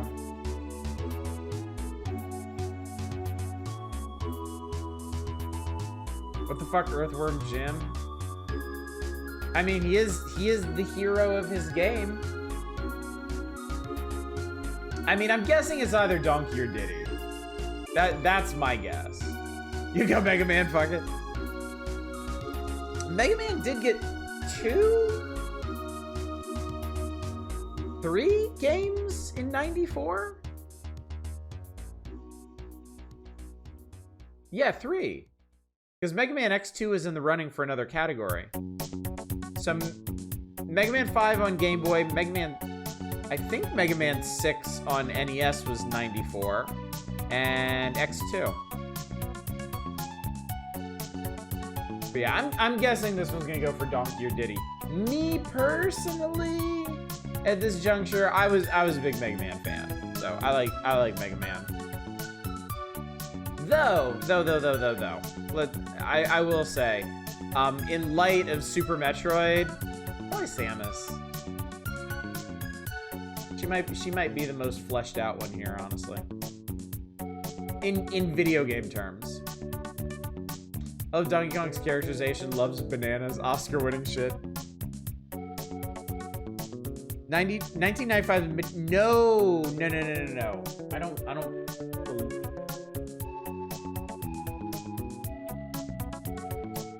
No, I don't think the prequels were out yet.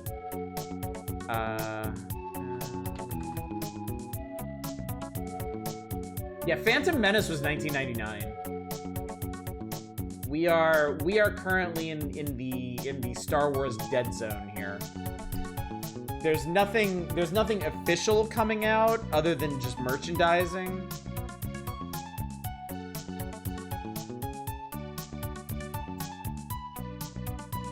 Oh, sorry, you're talking you're talking Spider-Man Clone Saga, not Star Wars Clone Saga. I think the best hero is probably going to be either Luke Skywalker or Donkey Kong. Or the Donkey Kong Clone Saga. Okay, worst baddie. Okay. Oh, I just realized they're going across. Okay, you know what? Let's go across. Let's go across. That'll make this make a lot more sense. Okay, so we did best hero. Now we're gonna do worst villain.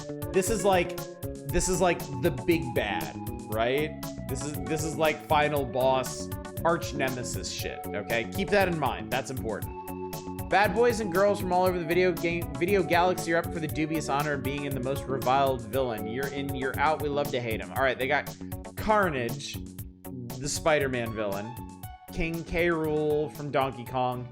Anti-Uni, is that? Somebody was Mizroy. That was from Uniracers. Scar is from Lion King. Mother Brain's from Super Metroid. Shao Kahn is from Mortal Kombat. Major Mucus is from Earthworm Jim. He's not even the big bad. And Kefka's from Final Fantasy III, who we now know as Final Fantasy VI.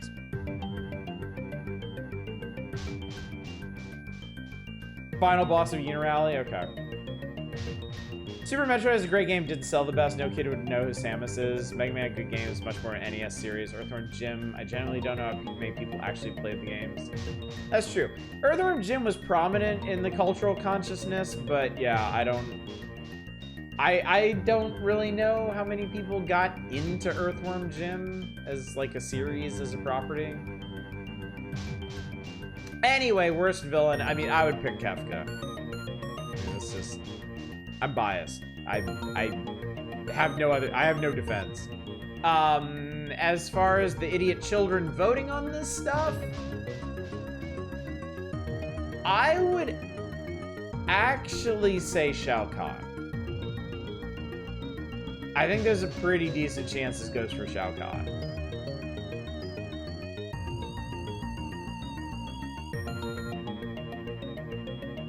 That's Scar from the Lion King, yeah. That is Scar from the Lion King. How many atrocities is the other? Okay, yeah. How many atrocities? Let's break this down. How exactly how villainous are these characters? All right, hang on here, hang on. Okay, Carnage. Mass murderer from the comic books, right? So murder, lots of murder, murdered a whole bunch of people. King K. Rool stole a bunch of bananas. Anti-Uni, as far as I know, has committed no crimes of any note. Scar murdered the rightful king of the Pride Lands and usurped the throne. Mother Brain, I don't actually know what Mother Brain does. I know she's the leader of the Space Pirates, but I don't know what the Space Pirates do. They've destroyed hundreds of planets full of non-space pirates? Okay. So, Mother Brain is somewhere in a spectrum from light piracy to galactic genocide. Shao Kahn is the overlord of Outworld. He's murdered a whole bunch of people. And rules with an iron fist, so yeah. Major Mucus is, I think he's I think he is in the service of Queen Slug for a Butt in Earthworm Jim, but I don't know what atrocities he may or may not have committed. And then Kefka murdered a bunch of people, committed multiple war crimes, overthrew the Empire, and destroyed the world. So, Mother Brain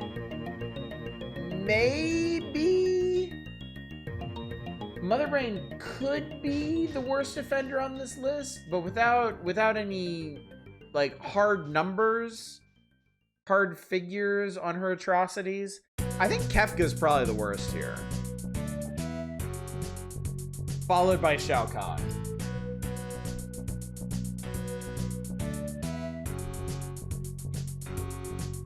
Edge to Mother Brain only because we stopped Kefka from leaving the planet. Sure, Carnage has destroyed the world once or twice for the retcon by someone else. You know, In the Fox Kids Spider-Man cartoon, Carnage actually almost destroyed all of existence, like the entire multiverse, using a microwave transmitter on top of an office building. I don't remember exactly how he did that. Well, he didn't do that. They stopped him. Because, I mean, that would have been a pretty abrupt end to the series if he just erased all of reality. He's trying to eat his Hot Pockets. That's true. Kefka is probably the most on-screen evil here. That's some great timing, isn't it? What's this from? This is from Famicom Detective Club Part 2, I think? I think? The one on Super Nintendo? Alright, anyway, that's worst villain. Alright, now we got best goodie. Now, we're talking sidekicks here. Alright?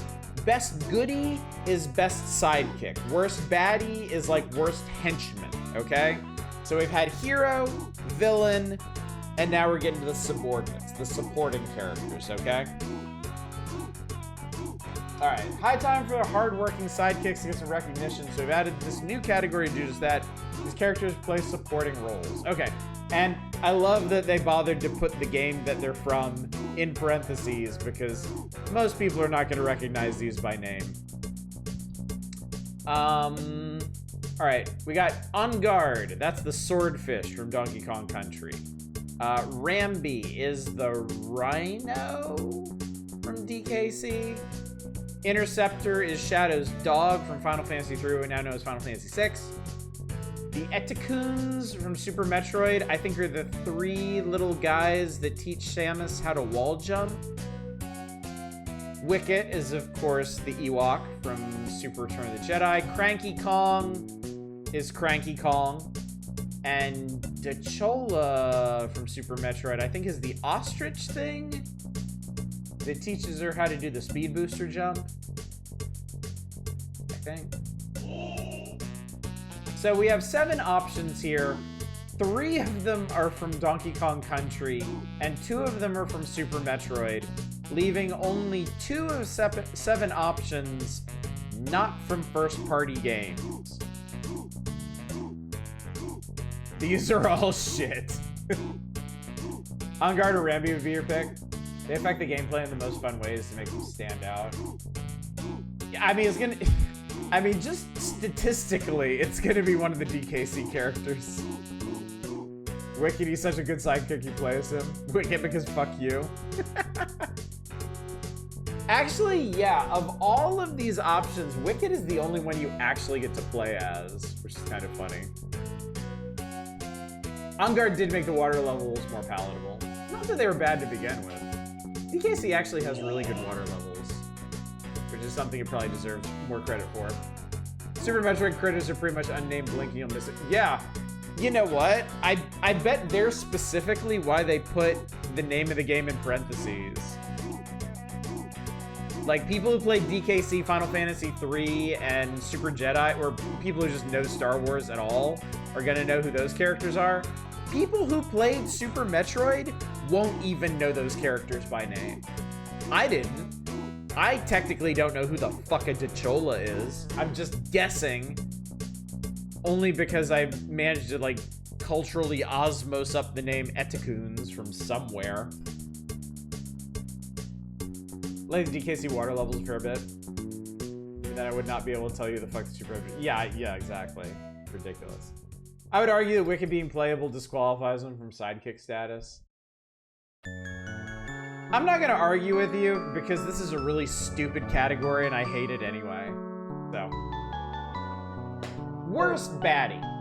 On the flip side, we're also recognizing characters and roles that support major villains. We have some bad actors nominated in this all new category. We start with the Silver Space Pirate from Super Metroid. Rock Croc from DKC. Ultros from Final Fantasy III, we now know as Final Fantasy VI. B-Tom from Super Metroid, and the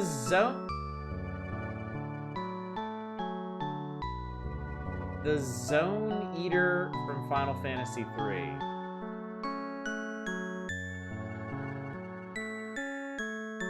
but why?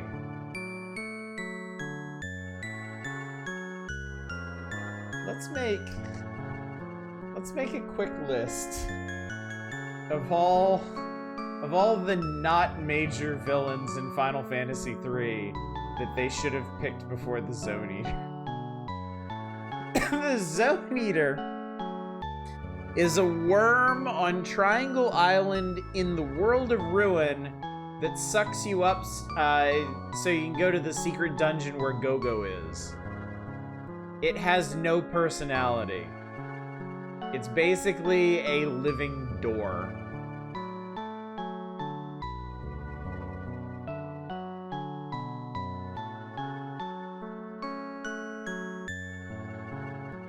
That's a lot of not being an Ultra. Yeah, Ultros is the obvious pick here. This is no contest. This is, it shouldn't even be close. Ultros is the only thing on this list with a personality. Silver Space Pirate is an enemy in a platformer who doesn't speak or do anything. He's a pain in the ass. Okay. There is a pretty strong possibility that Rock Croc will get this because Rock Croc is genuinely creepy. He's the invulnerable, like, super fast enemy in DKC that you have to turn on the lights, turn off the, I don't even remember now. To make him stop fucking around. B-Tom, I guess, are the B guys in, oh, no. B-Tom, I don't fucking know what a B-Tom is in Super Metroid. I have no idea. Yeah, this 100% should go to Ultros. I get the feeling it's gonna go to Rock Croc, just because more people would be familiar with that. Best goodie, none of the ones listed here. General Leo should get it. He's a solid dude. B-Toms are the grasshopper things. Well, that's stupid. Again, these categories are garbage and they shouldn't even be here. And I think we're gonna have some real problems with this next one. Best original character. Developers go out on a limb when they create their own characters, but sometimes their creations are big hits destined to star in repeat performances. We got Earthworm Jim, Blackthorn, Zero, Diddy Kong, Spike McFang, Cranky Kong, and Lester the Unlikely. Lester's chances? Unlikely. I think they're... In hindsight, it's Diddy. He's at least still around. Blackthorn is straight from 13-year-old's notebook. Yeah. An extremely old-school Blizzard character. Wario OP. Zero original character. They're returning for a sequel. Actually, no, never mind. I'm putting more thought. Yeah, you are. Yeah, they're playing fast and loose with the concept of original character.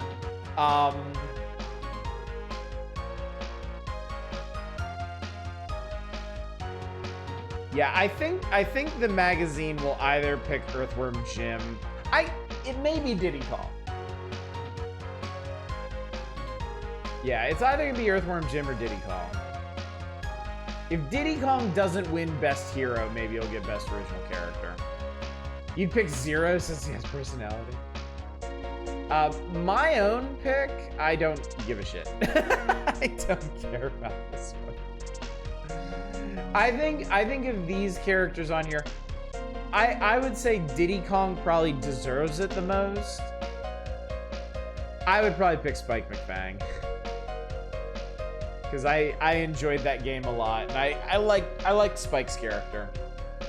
Isn't Cranky Kong canonically just the first Conky Dong, and therefore not at all original? Yeah, but again, they are playing fast and loose with the concept of original here. Extremely. All right, and then it gets even more insipid than this. Coolest weapon or item. This is the category that makes you wonder who comes up with these things and why. Some of the most innovative ideas of 1994 are...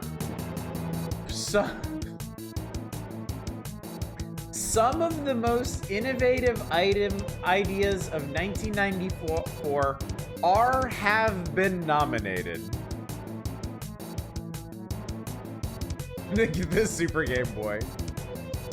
Alright, we got the grappling beam from Super Metroid, Edgar's chainsaw from Final Fantasy III, the light sabre from Super Jedi, Spidey's web shot from Maximum Carnage, the Jim whip, that's really just his head, from Earthworm Jim, the X-ray scope from Super Metroid, and the Moogle charm from Final Fantasy III.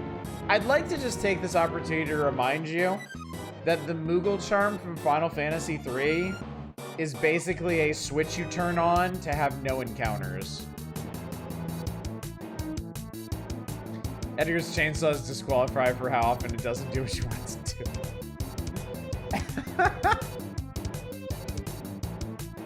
X-ray scope won't win, but it is super useful. Out of all these, probably grappling beam.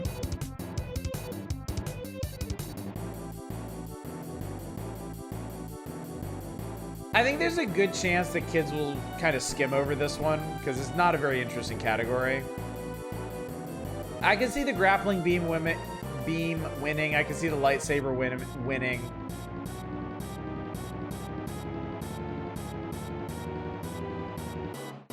Yeah, it could have been an interesting category with significantly more thought put into it.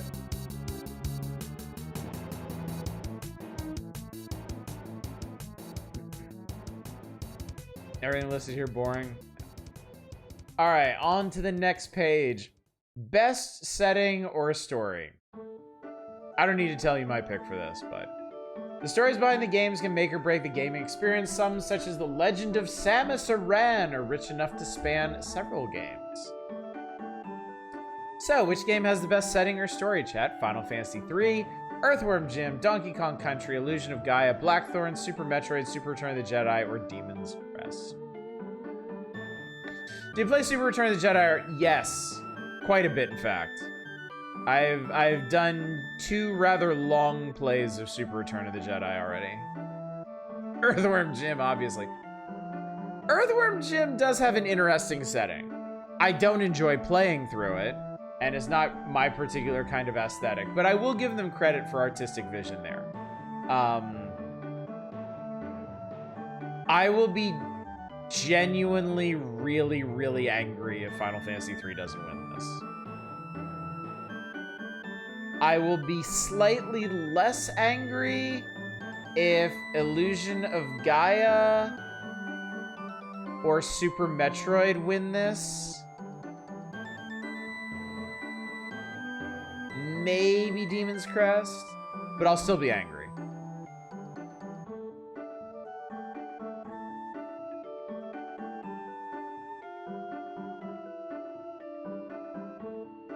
Hell, did you miss those? They were kind of out of the blue. I forget which issue. I think Super Return of the Jedi might have been featured in the February issue. Maybe. I'm having trouble remembering. We also played it a while back. Just kind of out of the blue.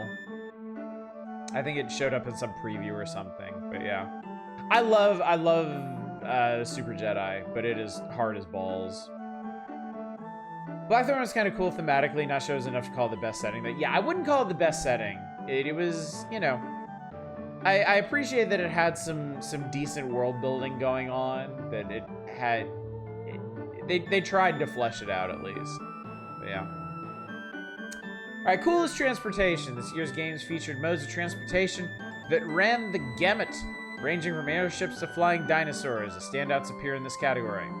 We got Setzer's airship from Final Fantasy III, Aluminum, who's apparently the name of Tin Star's horse. Pretty sure that's the only place Tin Star appears anywhere in this entire awards thing. Darwin, that's the dolphin from Sequest. The Chocobos in Final Fantasy III. The jet bike in Earthworm Jim, and the forest speeder in Super Jedi. Why isn't Samus's ship on here? Samus's ship should be on here. She has a cool ass ship. I would look. I'll be magnanimous here. I would gladly trade the chocobos for Samus's ship. Clearly airship. Clearly airship. None of these other ones are good options. Earthworm Jim's jet bike is kind of cool because he pulls it out of his pocket. I always really enjoyed that visual gag. But yeah, the rest of these are crap. The rest of these are crap options. Adashaki, you forget the Blackthorn novella I posted in stream that day. Easily. I think they limited to things you actually pilot in the game. Samus pilots it. No, I see what you're saying. I'm also not convinced they put that much thought into this. Like, I honestly can't see the Nintendo Power editors having that conversation. I'm pretty sure an intern banged this out in an afternoon.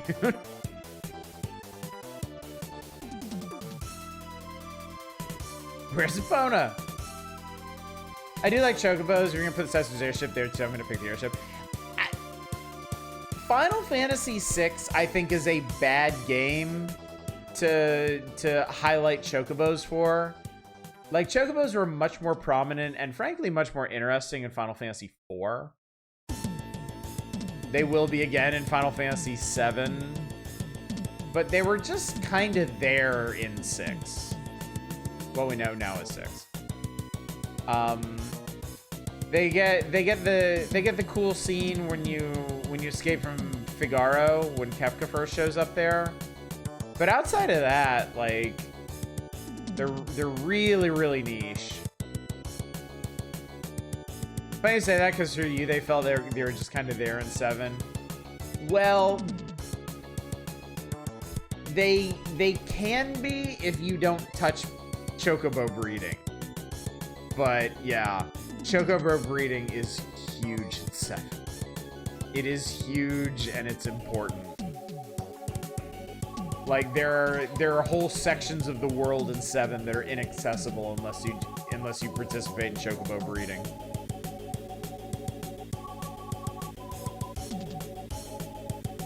But yet you never touched it. I mean, I'm sure a lot of players did, but from in the first 7 Final Fantasies, chocobos were absolutely the most important Final Fantasy 7. Chocobo breeding is huge in Final Fantasy 7 to certain corners of DeviantArt.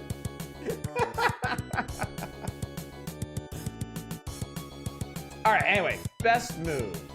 This hotly contested category, they're making shit up again, includes the nominees for the slickest moves in the video game world. Only one of the maneuvers can reign supreme. All right, we've got the Crystal Flash in Super Metroid that nobody fucking did. The Space Jump in Super Metroid. The 360-degree reverse slam in NBA Live 95. The barrel shot in DKC, which I genuinely think is just jumping in a barrel and getting shot out of it. The helicopter jam in NBA Jam. The nasal burst in Mortal Kombat 2. I'm not actually sure what they're referring to. And the ear box in Super Punch-Out. Why would you pick... You know what the ear box is?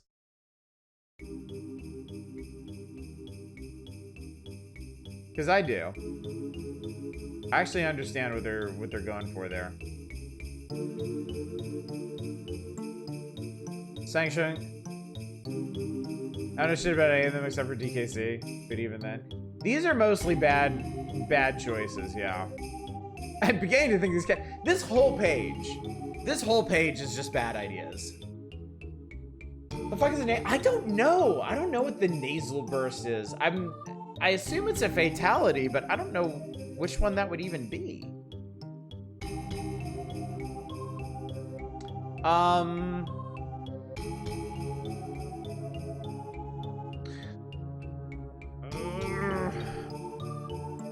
I think it's gonna be one of the basketball ones. I think it may be the helicopter jam. Nasal burst is what happens in anime when a guy sees someone he finds hot. They very well may have just made that up. It may have been their own little pet name around the office for whatever move that is. I don't know. Yeah, I think it'll be one of the basketball ones. I think it'll be Helicopter Jam. My own pick would probably be Space Jump.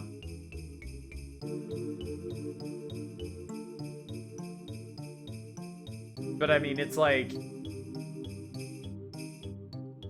I mean, everything else on this list is so incidental.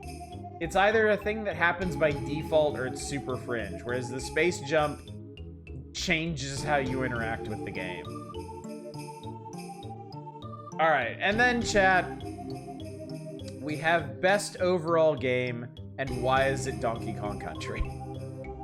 Last year was a great one for the video gamer with outstanding titles in several categories. Which one will take top honors? Look for the results in May. So we're not going to get immediate results on this, chat. We won't see the results until the May issue. Donkey Kong Country, Final Fantasy III, Earthworm Jim, Mortal Kombat 2, Super Metroid, and NBA Jam. Well, we know Donkey Kong Country is going to win. Final Fantasy III is like my favorite game on the system, so. Again, I'm biased here. You'd pick Super Metroid yourself? I think Super Metroid. I think Super Metroid is a more reasonable pick than Donkey Kong Country. I think I'd be happier with that as an overall pick, but I know Donkey Kong Country is gonna win. You know. I do suppose.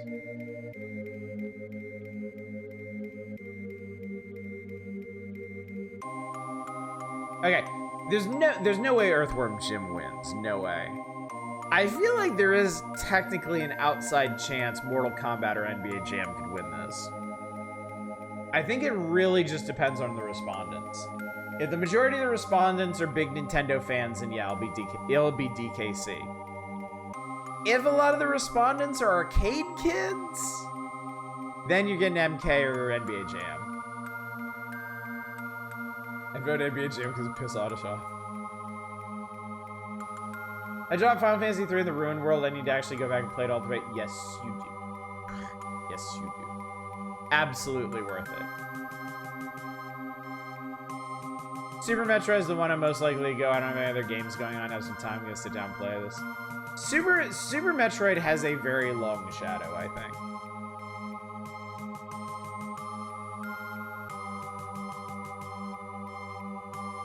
Then again, a lot of these games do, really.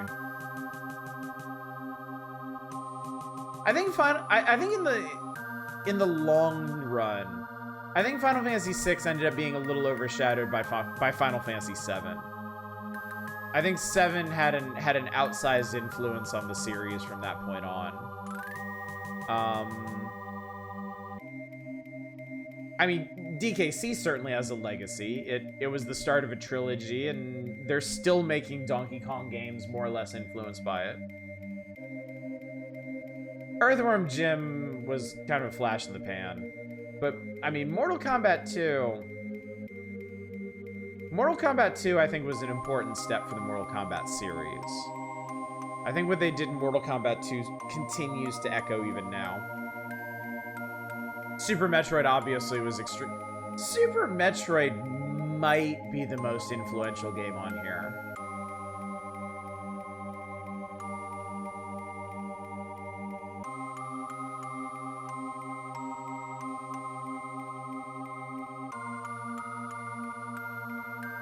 And then NBA Jam was certainly very influential for sports games and pushing them more in an arcadey direction. The same with 25 games. Oh, the prizes, yeah. So this feature also doubles as the players poll contest for the month, and the grand prize is you win 25 games. Take your pick, choose your 25 most wanted games, and get superpower stamps. So you pick. It's the 25 games you want. Second prize, 10 winners, you get 1 game. Third prize, you get a t-shirt.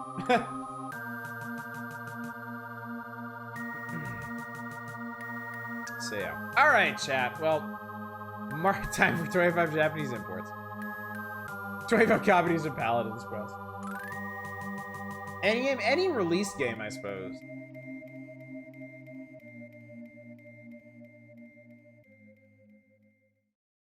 Out of anything on Nintendo? I assume so, yeah.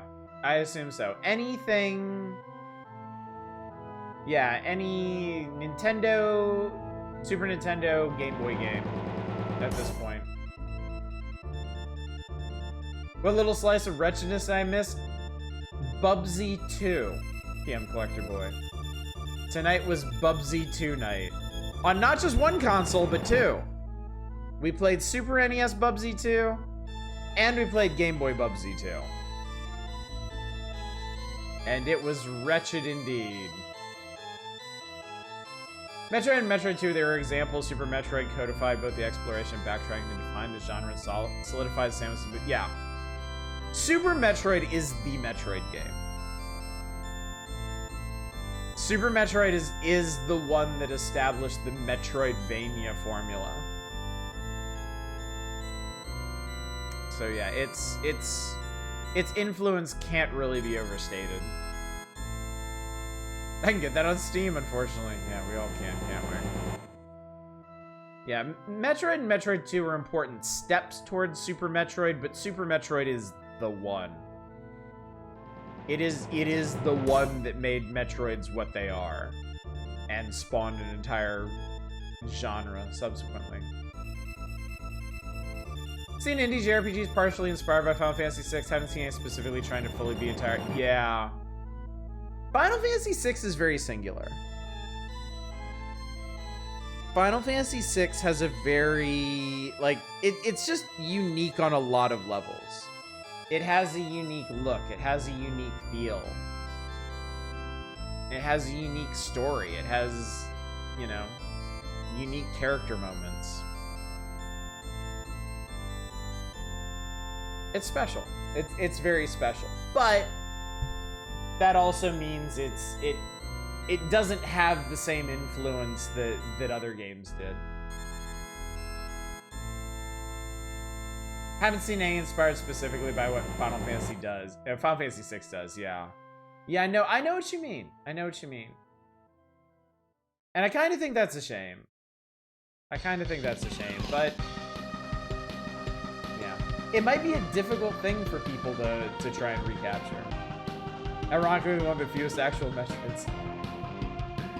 Alright, anyway, chat. Oh god, it's the Power Players Arena. Oh god, I forgot we hadn't gotten to this yet. Alright, what are they they have a Final Fantasy III challenge. Oh wait, no, they had one last month, that's right. I don't think they don't have any of the results for it, but yeah, last month, if I remember correctly, they had a challenge to see who could beat Final Fantasy III with the least number of steps taken. This time, this is crazy. So you think the hottest game player around, then check this challenge out. We want you to beat Kefka in the final battle using only imps in your party. The Nintendo Final Fantasy III champ Chuck was able to do it, and he's got proof. So you have to beat Kefka with imps. Imps can use magic, wouldn't be as spam. I don't remember.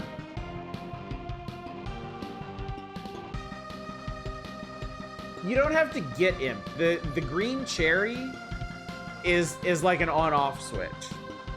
If you're not an imp, a green cherry will change you into an imp. If you are an imp, a green cherry will change you back into a person. Chuck used the overpowered imp gear. He might have. I don't remember if imps can cast spells or if they only have access to the imp spell or the remedy spell while they're imped. Somebody, you can probably look that up. But yeah, I mean, if you have access to spells and being imp doesn't completely fuck up your stats, then yeah, that actually wouldn't be too hard. Because I basically just ultimated my way to victory when I did it. All right, power challenge: Tetris and Dr. Mario. Which is your favorite? Neither. I don't want to play this thing. Pick your favorite of the two and rack up as many points as you can. Okay, and then Power Challenge 2 is Bassin's Black Bass with Hank Parker. Catch the biggest fish. They got some high scores for Wild Snake. A whole bunch of people that ended Donkey Kong with 99 lives. I did that too. And fastest time on Rainbow Road for Super Mario Kart. One guy did it in 1:33:04. I thought you said Bassy the Black Bass. What was the step count result? Probably next month. I think there's a 1 month gap from when they issue a challenge and when they post. In general, when the magazine requests something from players, there's going to be a 1 month lag. It's not going to be immediate. Yeah, they're gonna issue it. They're gonna take 1 month to collect responses, and then it'll be in the next issue. So if you want to know about the Imp Challenge, we'll see that in May's issue. And hopefully, we'll see the Step Challenge in April's. So yeah. All right, and that chat gets us to now playing. We may actually be able to wrap this up tonight. We might and we may, depending. So speedrun board somewhere for fewer steps for Final Fantasy VI? I hope so. I think that would be pretty interesting. I think that could be pretty interesting. Oh, Brandish, huh? Okay. Y'all were looking forward to that, weren't you?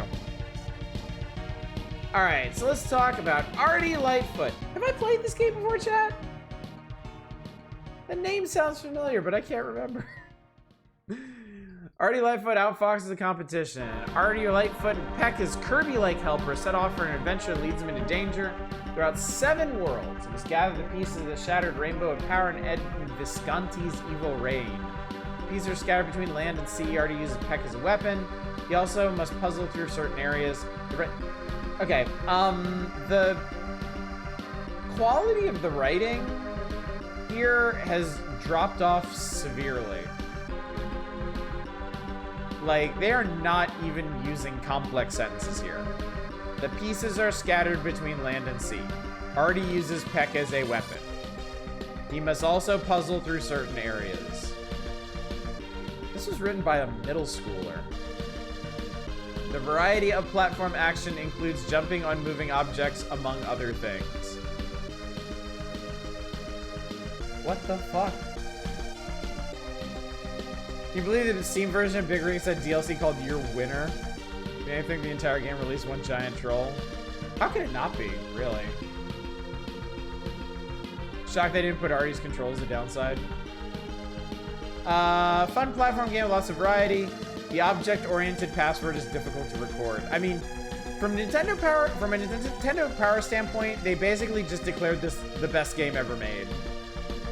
They didn't actually highlight any negatives about this game. The president will have many meetings. All right, Brandish from Koei. Koei steps into the world of real-time action with this fantasy adventure. You won't have to worry about rice and floods in this game from Koei. You will have to worry about keeping your head attached to your soldiers. In Brandish, you play the role of a hero who falls into the underworld. Your goal is to climb back to civilization. That'll take you through countless dangers. Puzzles and traps litter the path while monsters stalk you through the endless mazes. It sounds about par for the course. Remember, this game isn't an RPG. You're in control of your character and his weapons from the moment you land in the ruins. The adventure takes you through 5 large maze areas of the fallen land of Barimia. Barimia. I don't know. As I say, I was shocked they didn't mention the controls in negative. I'm 30% certain the review was written by the elementary school age child of the staff member. Alright, on the plus side, a great game for patient players who like puzzles and maps. Battery back memory, lots of items, secrets, and weapons. Minus side, simple graphics. The overhead view consists of pathways with few variations. Don't expect the open map found in Zelda games. Let's try it, chat. I don't think I've ever played Brandish before.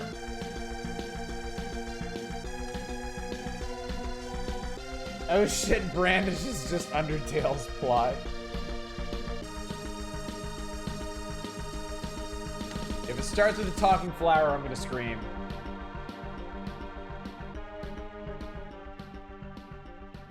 」 / 」 / BRAN. You measure the rotation in the minuses, you're gonna throw up. Uh-oh. Uh-oh. Uh-oh.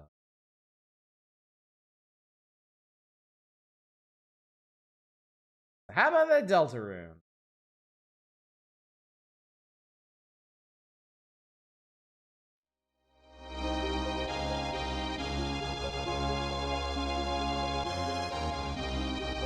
It's not a real brand. It's just Brandish. Oh, we got cutscene. Okay. That's really pretty. I like that.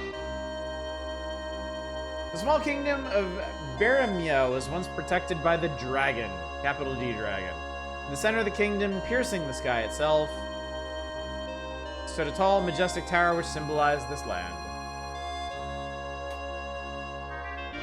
Power of the dragon the protector had endowed the kingdom with prosperity unrivaled by surrounding lands. But there was one man who was not content with peace and prosperity, one that held his evil ambitions above all else. That man was the king, Barabas.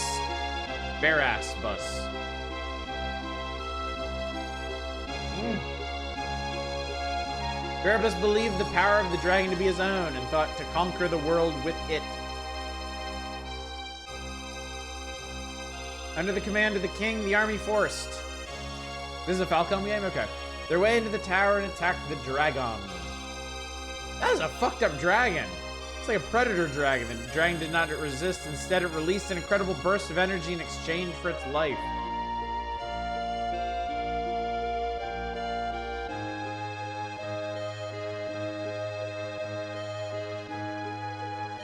Barabbas, unable to control the dragon's fury-filled power, was cursed. It transformed him into a wretched beast, one that matched his evil nature. Punishment intended for the king's hideous ambitions did not end with him alone. One night, the tower and the surrounding kingdom both sank deep into the earth, doomed to an eternity of darkness. Oh shit. I've not seen the new design for the Predator, no. Now, after the passage of nearly 1,000 seasons, a man and a woman are about to find themselves in this forgotten land with no idea how to get out.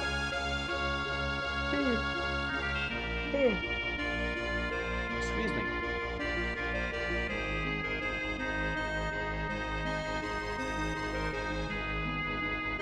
I finally caught you, Varric.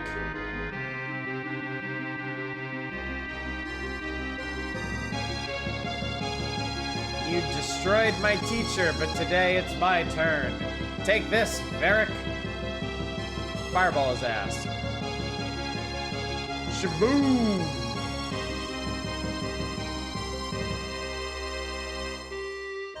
No!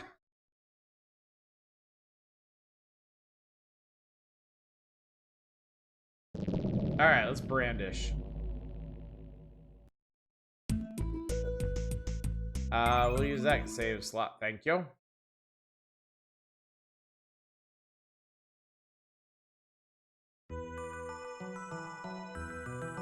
I've heard this song before.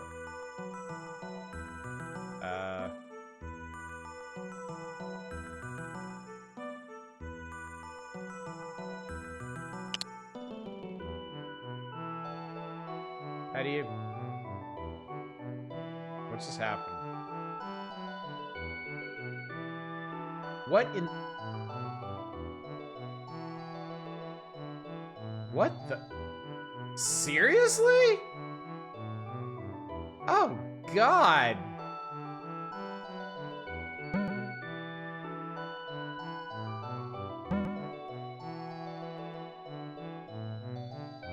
Oh, that's terrible. Oh, God, I hate it.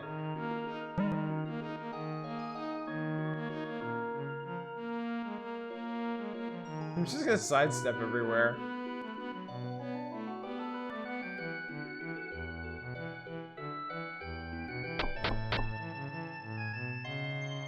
Brandish 2 fixes the issue.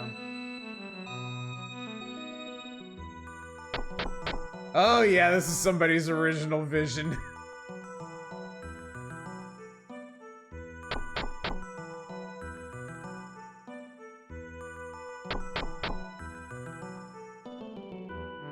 Oh, no, fuck. My PSP is so much better, they actually quickly animate the rotation.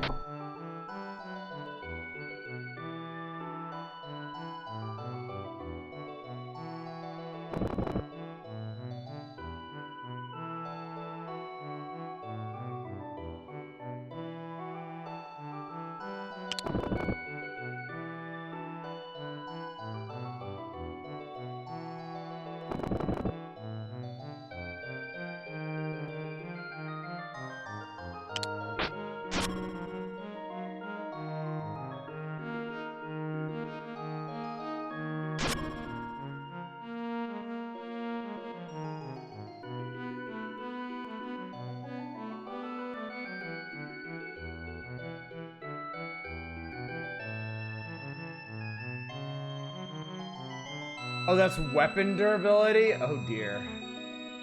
Oh dear God. Doing your head in? Yeah. It's not handled great.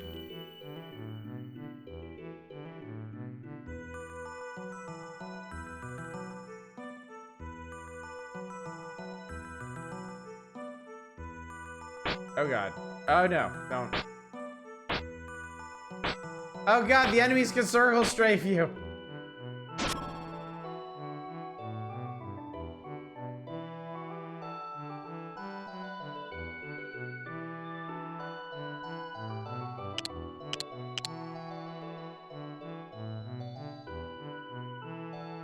Yeah, no, I'm not doing weird teleporting.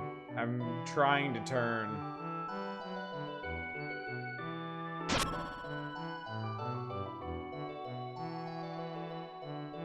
Yeah, for y'all watching, you probably have, like, this is probably super hard to parse.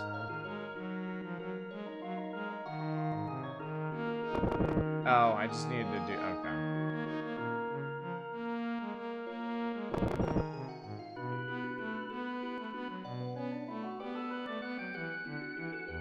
Oh God!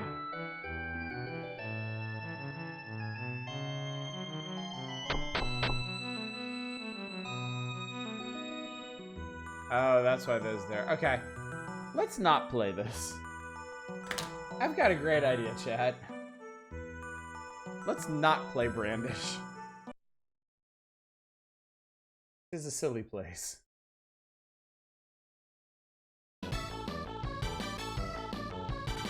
Ugh. Yeah, I didn't like that. PSP version of this exact game is excellent. Yeah, the whole map rotates. The whole thing. The whole... Rotate the magazine 90 degrees for each new article. I was starting to feel queasy. I was just starting to feel queasy. Not the game I'd like you to bust an actual. Then you came to the wrong place, Dave. PSP version is actually pretty sick. Then again, it's not causing your brain to shit itself every time you... Trade on, chill. It's fine. It's fine. Alright, breakthrough. Lexi Paginov puts a stamp of approval on another puzzler. Breakthrough for the Super NES is sort of anti-Tetris. You begin with an area of parts that... I know what fucking breakthrough is. Variations of playing and plugging your Super NES mouse to use a controller. Simple to learn, but challenging, not as addictive or captivating as Tetris. Unremarkable sound and graphics. Wattage died live on stream.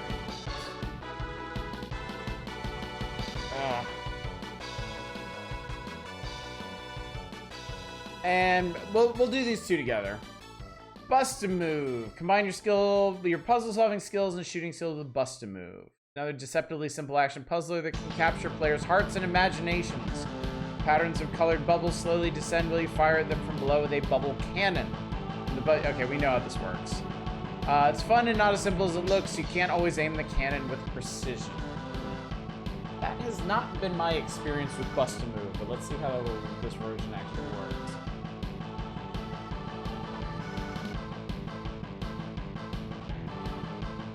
Alright. I am curious about Breakthrough.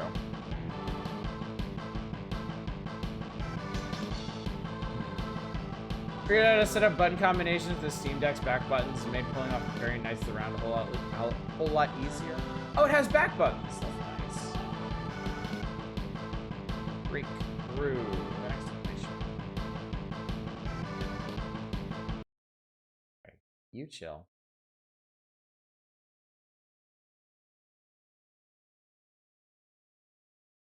Oh yeah, you weren't around for the night we played Hagane, huh, Shadows?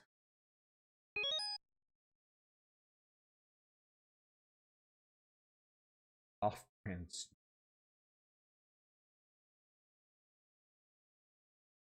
Yeah, this is great. This is great. Great. Oh god. What? Head to bed. Get some sleep. Okay.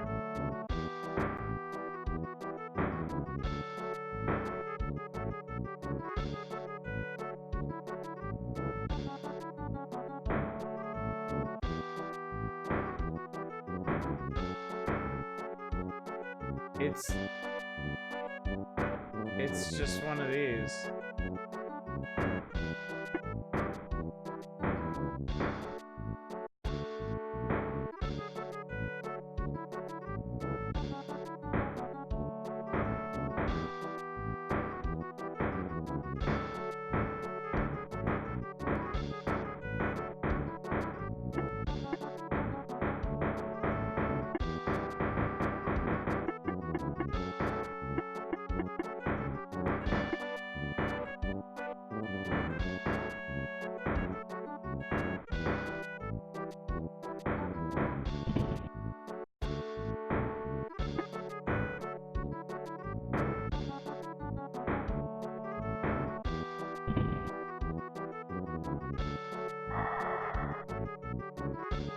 Are the limitations of what you can break?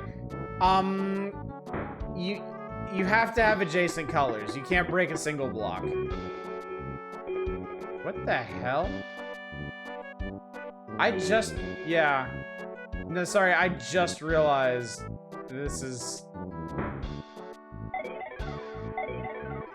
Oh, you can move it around.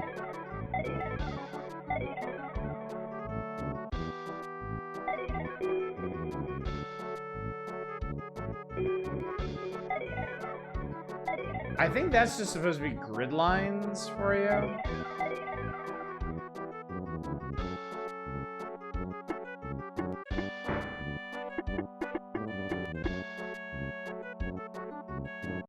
Alright, well this kind of sucks.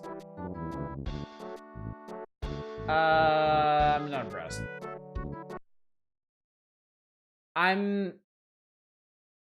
I saw breakthrough and I was thinking break out, chat.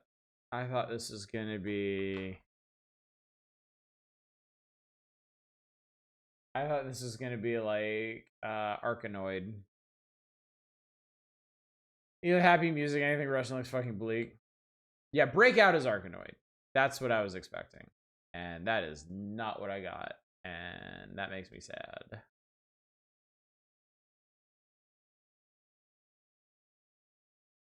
God, I thought it blue screened for a second. Fuck you, Taito. It's Bub and Bob in Bust a Move. Diddly doo. Diddly doo. Diddly doo.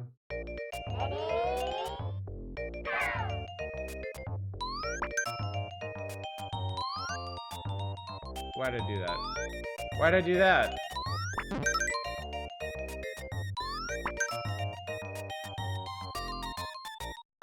I am not a bobble lover, yeah.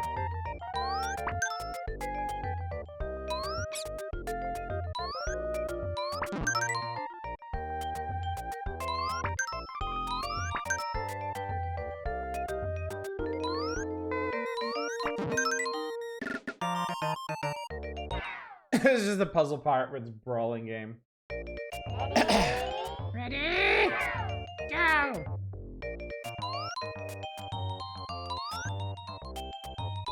It doesn't have a guideline anymore. That makes things tough.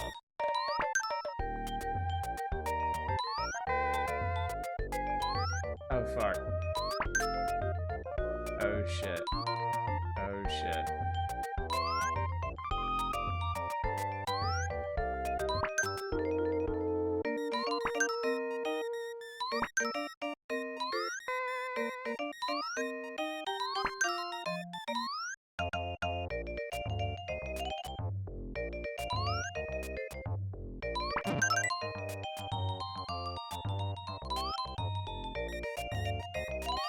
God damn it! Fan of NIS sequel of Phantom Brave actually dropped on Steam. I am! I don't play their games too often, but I wish I did. No! God, I keep boning this. Oh, I should have hit the... God damn it, that was stupid. I should... Oh, there we go. Song is irrevocably associated with Gashimushi game.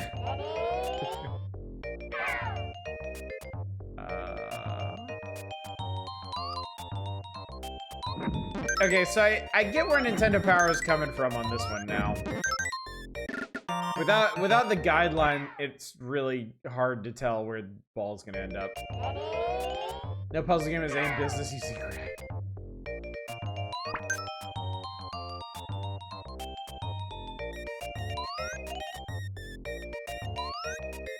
Oh fuck, that was okay. So I keep looking at the wrong spot for these colors.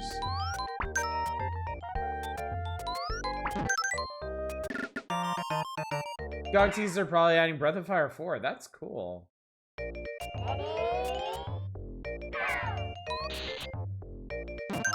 Zorch. Zorch. Zorch. Bobble of Fobble 4? Bibble Wibble. Bubble Wubble. Wubba Wubba.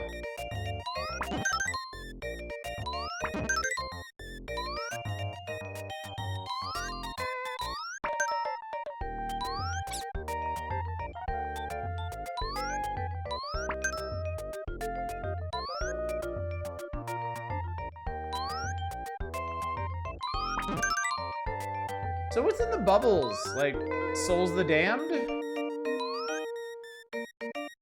What's going on here?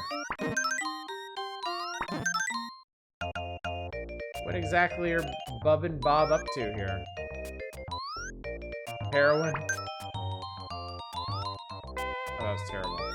Oh, that was even worse. Oh, that was, oh my god. Oh, I'm fucking in chat. Oh. Oh, hey, that went okay. I was thinking Capcom was actually pretty consistent about porting the PS1 era stuff to PC.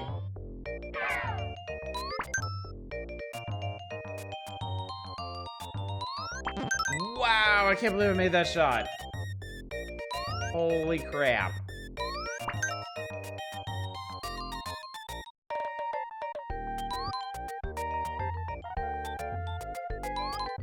Oh my god! That was dumb. That was really dumb. That was close.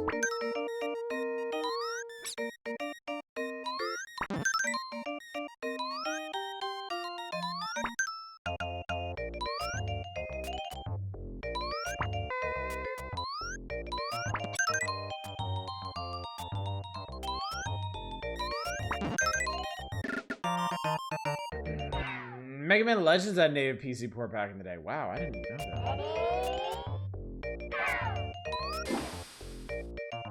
Why did I do that? What was the point of that? Blame yourselves.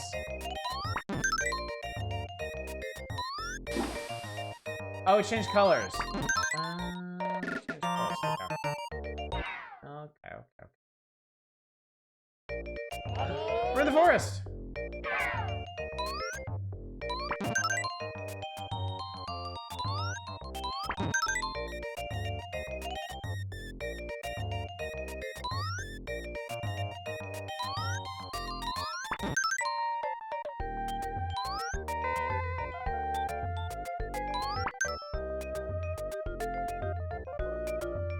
Which song wasn't half under the sea for the from the Little Mermaid?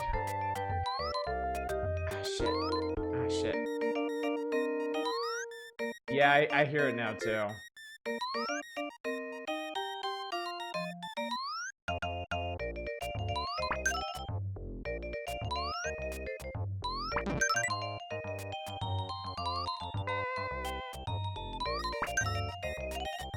Oh, Lord. Oh, Lord. Deliver me from the bubbles.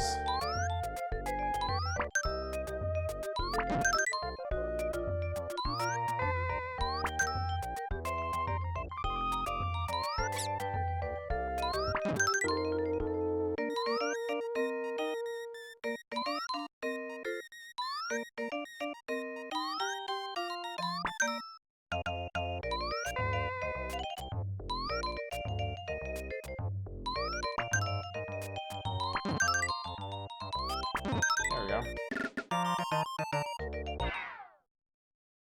Do-do-do-do-do-do-do. Ah!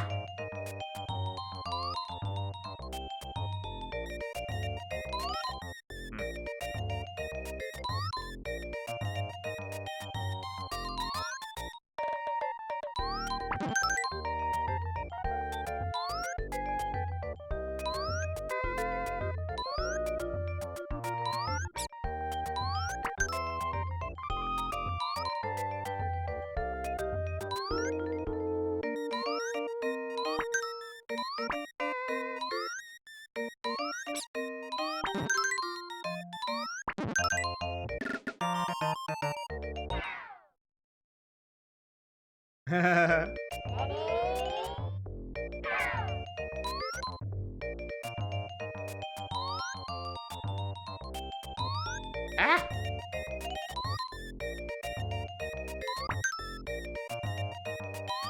No!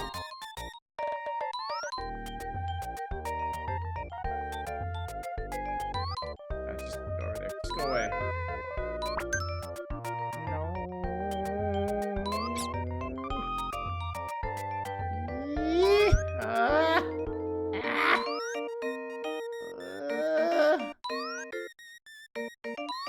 Oh no! Oh, I beefed it, chat. I've beefed everything. I fucked it, chat. Oh god. Ah!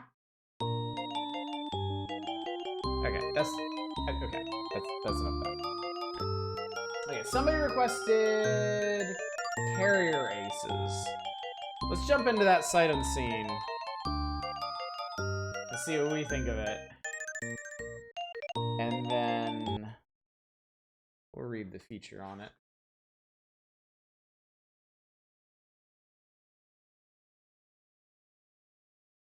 I guess we'll do the same thing with Hagane since we're here.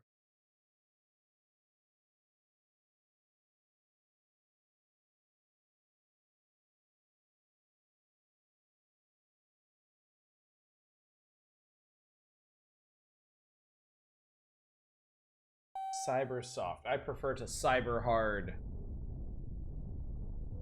Molten fucking planet.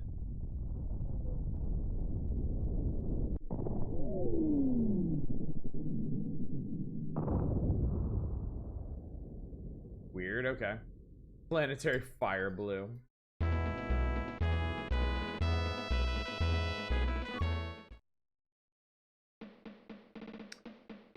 Oh boy. Did Japan fuck up the Americans?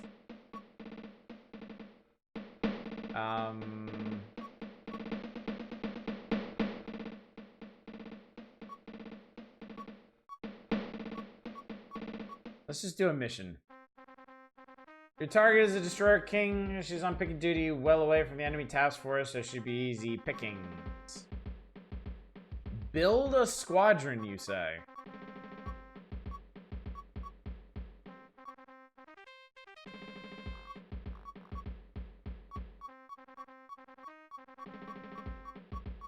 Okay. Built. Look at the devs ain't going to obscure mildly interesting RPG trivia with them of all things. Surprise, this isn't a Koei game. Trying to muscle in on Koei's territory, I guess.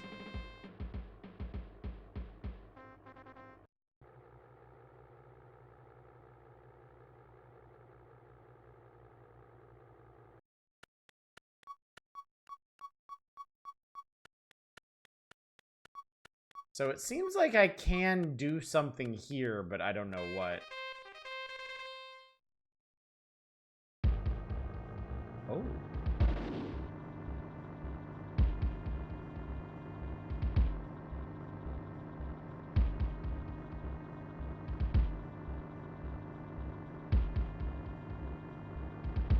Oh, I need to actually, you know, go.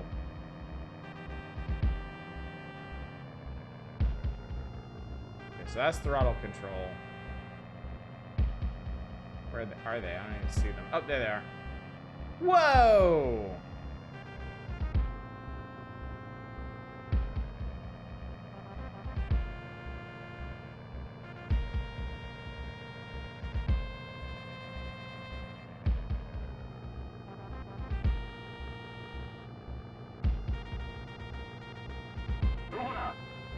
What?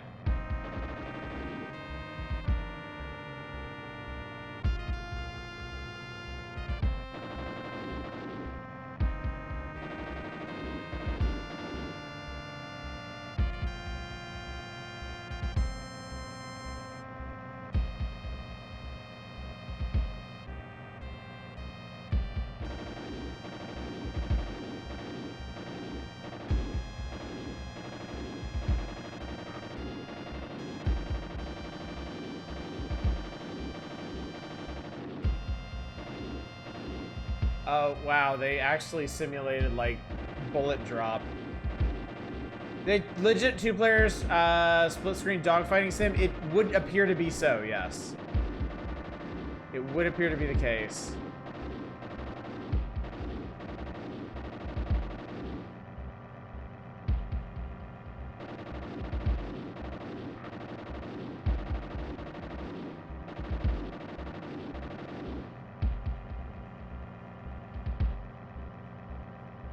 But no ammo restrictions? I don't see ammo restrictions anywhere. I'm not sure how you're supposed to tell if you're hitting them or not. His altitude sometimes goes into the red when I'm shooting at him, but I don't know if that's...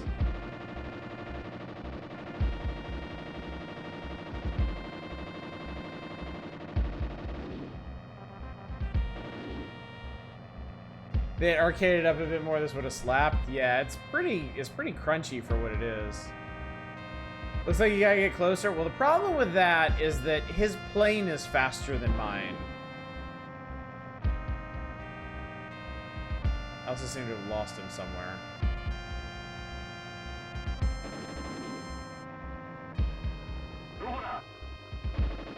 Whoa. Oh, I see. Okay. So I actually have damage. I guess your indicator gets damaged as you take damage.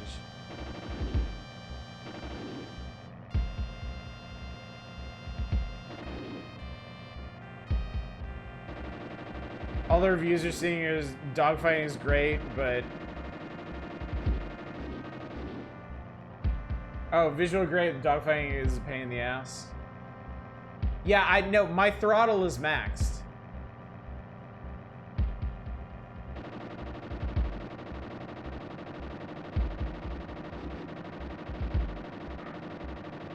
I can't go any faster than this, but his plane is just faster.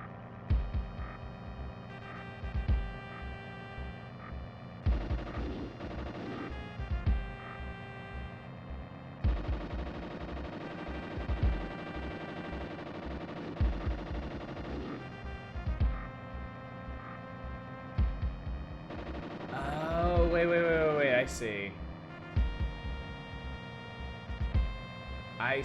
I see. Diving makes you go faster.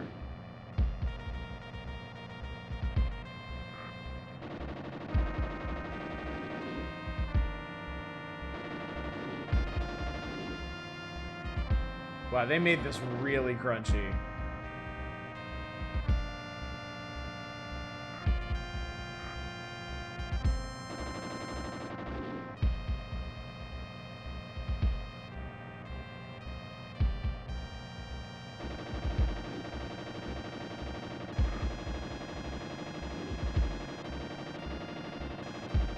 Also, maybe if, like, any of these fucking bullets could hit this guy, that'd be pretty cool, too.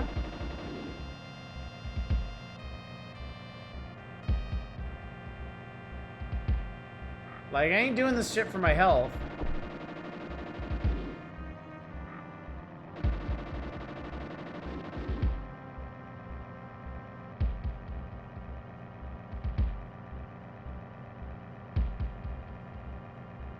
Somehow surpassed early game Morrowind levels of music. Okay, I have done a tiny bit of damage to this guy. He has 2 bullet holes in his throttle.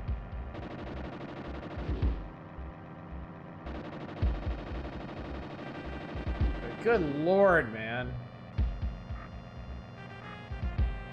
Oh, I just realized my altimeter is completely out.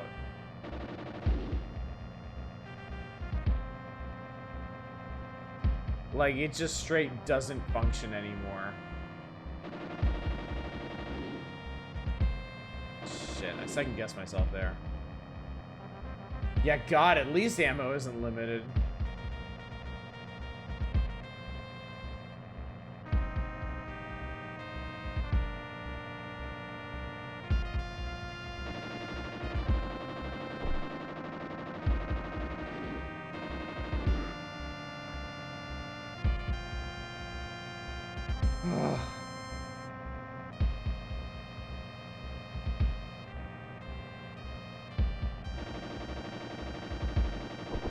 Oh, okay, progress. We're making...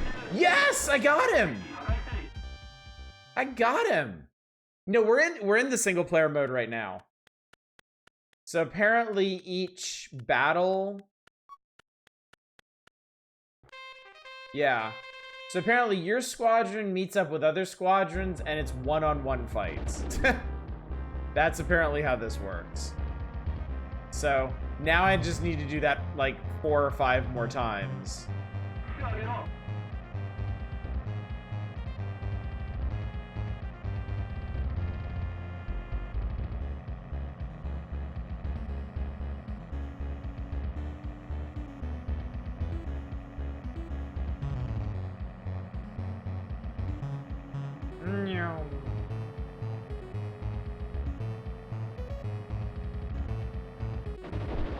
Ooh, got him.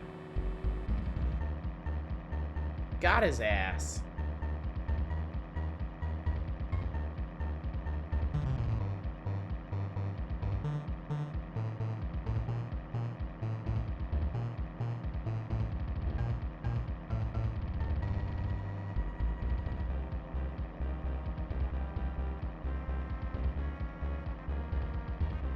Where's this motherfucker?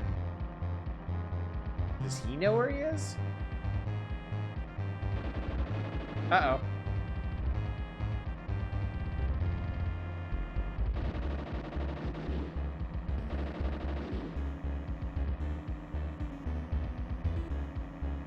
Is this just me, or is this guy a lot faster than the other one? Like, his speed is topping out at 4 something.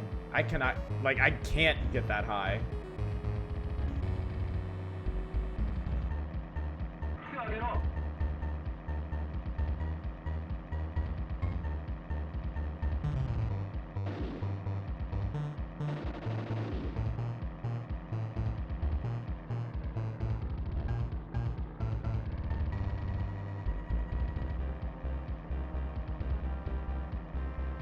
Use more weather conditions. I mean, honestly, could use more something. Like the concept is very pure. Like they had a vision, they executed on. Oh, how? Whoa, whoa, whoa, whoa, whoa, whoa, whoa, whoa, whoa, whoa! How the fuck? God, he's right there. This guy is way too fast. But I think he's meant to be realistic. Like, some planes were just way the fuck faster than other ones, and they basically controlled the fight. I think that's what's going on here. I basically have to wait for this guy to show up. That's how you get Dad to buy an SNES.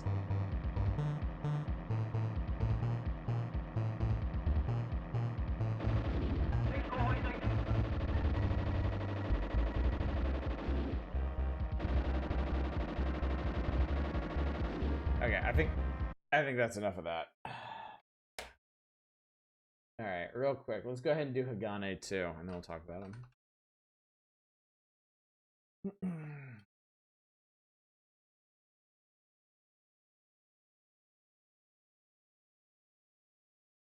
Not sure this is the best place to be doing hyper crunchy combat flight sims. This point PC could do proper 3D flight sims. Yeah, games like that were way better suited for the PC, where you also had a lot more buttons to manage all that crunchy shit.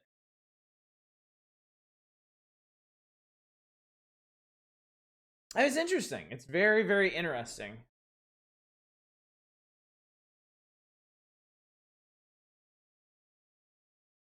This time you carry air wing, much more fun. Path to disaster.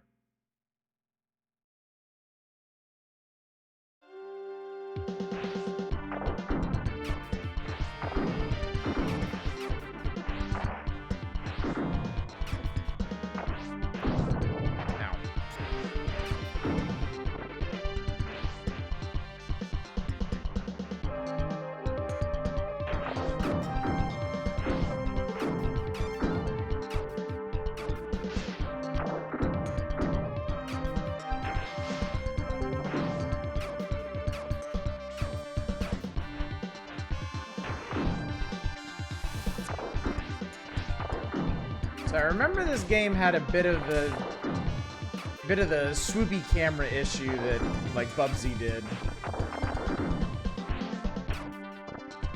Made it a little bit hard to follow what was going on sometimes.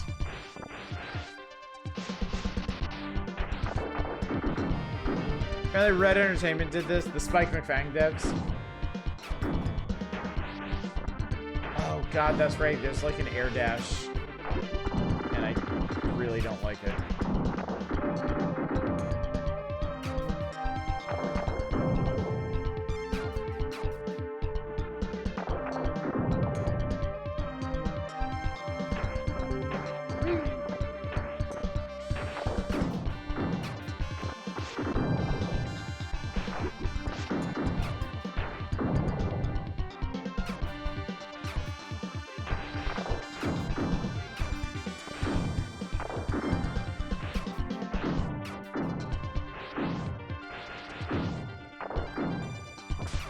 Damn it!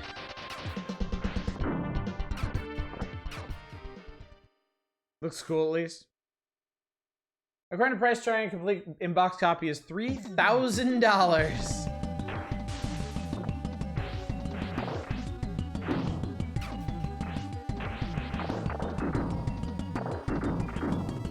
Yeah, I remember us talking about this having like pretty neat enemy designs. And being like just lovingly detailed, but it's got some play control issues, and it's not a very forgiving game.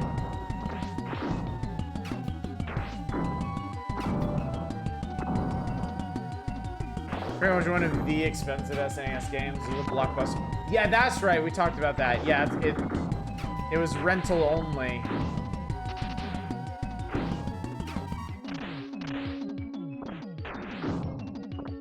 How unfortunate that is.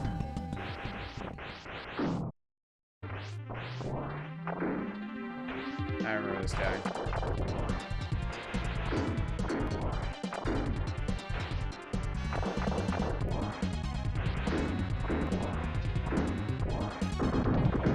Shantae looking rather buff lately.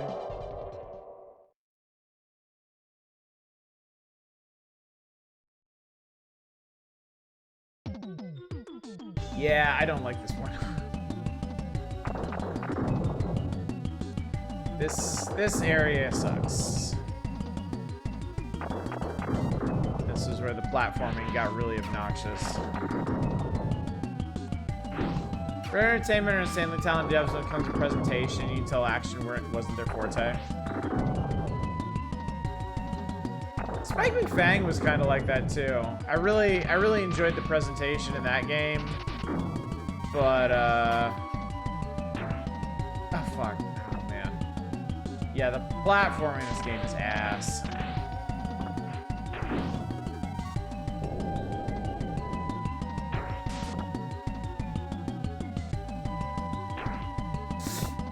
Oh shit.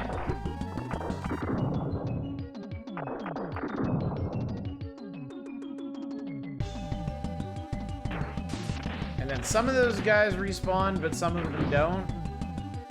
For reasons. Why the fuck?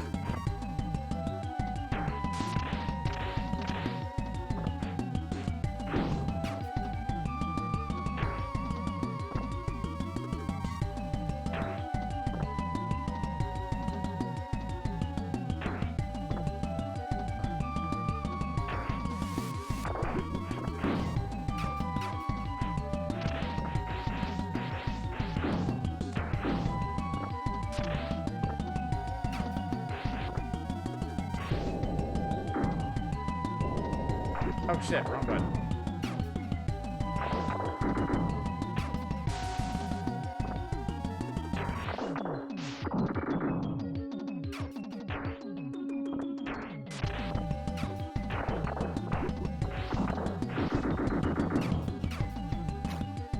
Oh, it's select. That's the...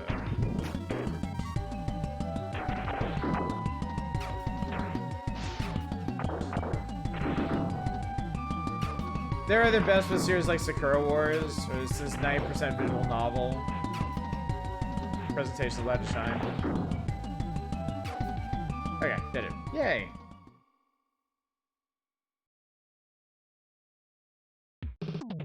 Alright, this. Yeah, I'm not a fan of this part. Oh god, oh Jesus. I remember there's two of those that explode in sequence. Oh shit. Oh god. Oh god. Oh god. Oh god. Okay.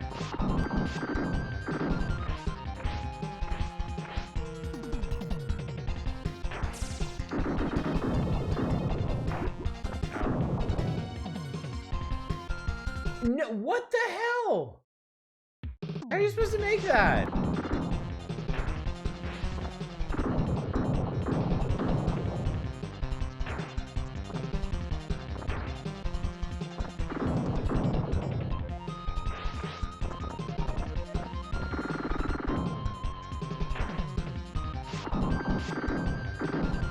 I guess you gotta jump all the way at the back of the screen? Ow, fuck. Oh god, no. And like right before you're supposed to jump, the platform explodes. So you gotta land on a tiny piece of platform and then make the longest jump in the game.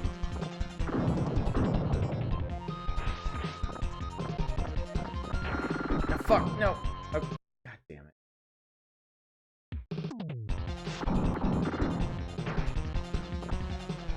It's a Battletoads stage.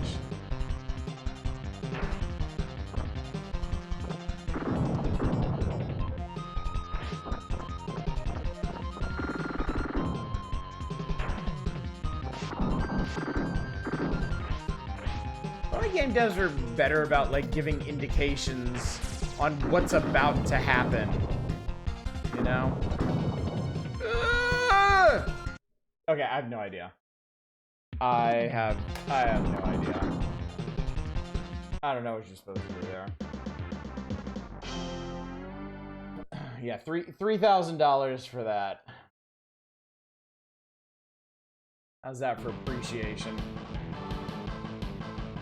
Okay, so, alright, I did all these things. All of them is did. Okay. So to actually read about these, carrier races from Cybersoft, man and fly squadrons of carrier-based aircraft, World War II engagements, if you have the guts. Choose one of 7 real missions, build a squadron. For the Americans, you have Hellfire and Wildcat fighters and Dauntless and Avenger bombers. Japanese side has Zero fighters, Valdai bombers, and Hate torpedo bombers. Once in the area, your squadron moves towards the enemy squadron. Choose which planes to use in a dogfight. Flying views are fairly simple. You spend most of your time trying to find the enemies rather than engaging. That's true. Players use some modern armaments, find many limitations. On the plus side, more strategic than most flight sims, two-player combat and historic missions, good sound, but dogfighting is tedious. The sprites don't always move appropriately. All right, Hagane, Cyborg Ninja. Action game looks and feels a lot like a Ninja Gaiden game. Doesn't have as much variation as those classic NES titles. Very challenging, good play control. Fans of this type of non-stop action game will eat it up. It's pretty standard stuff, and the graphics look like a good NES game. That's wrong. That's extremely wrong. Like, provably wrong.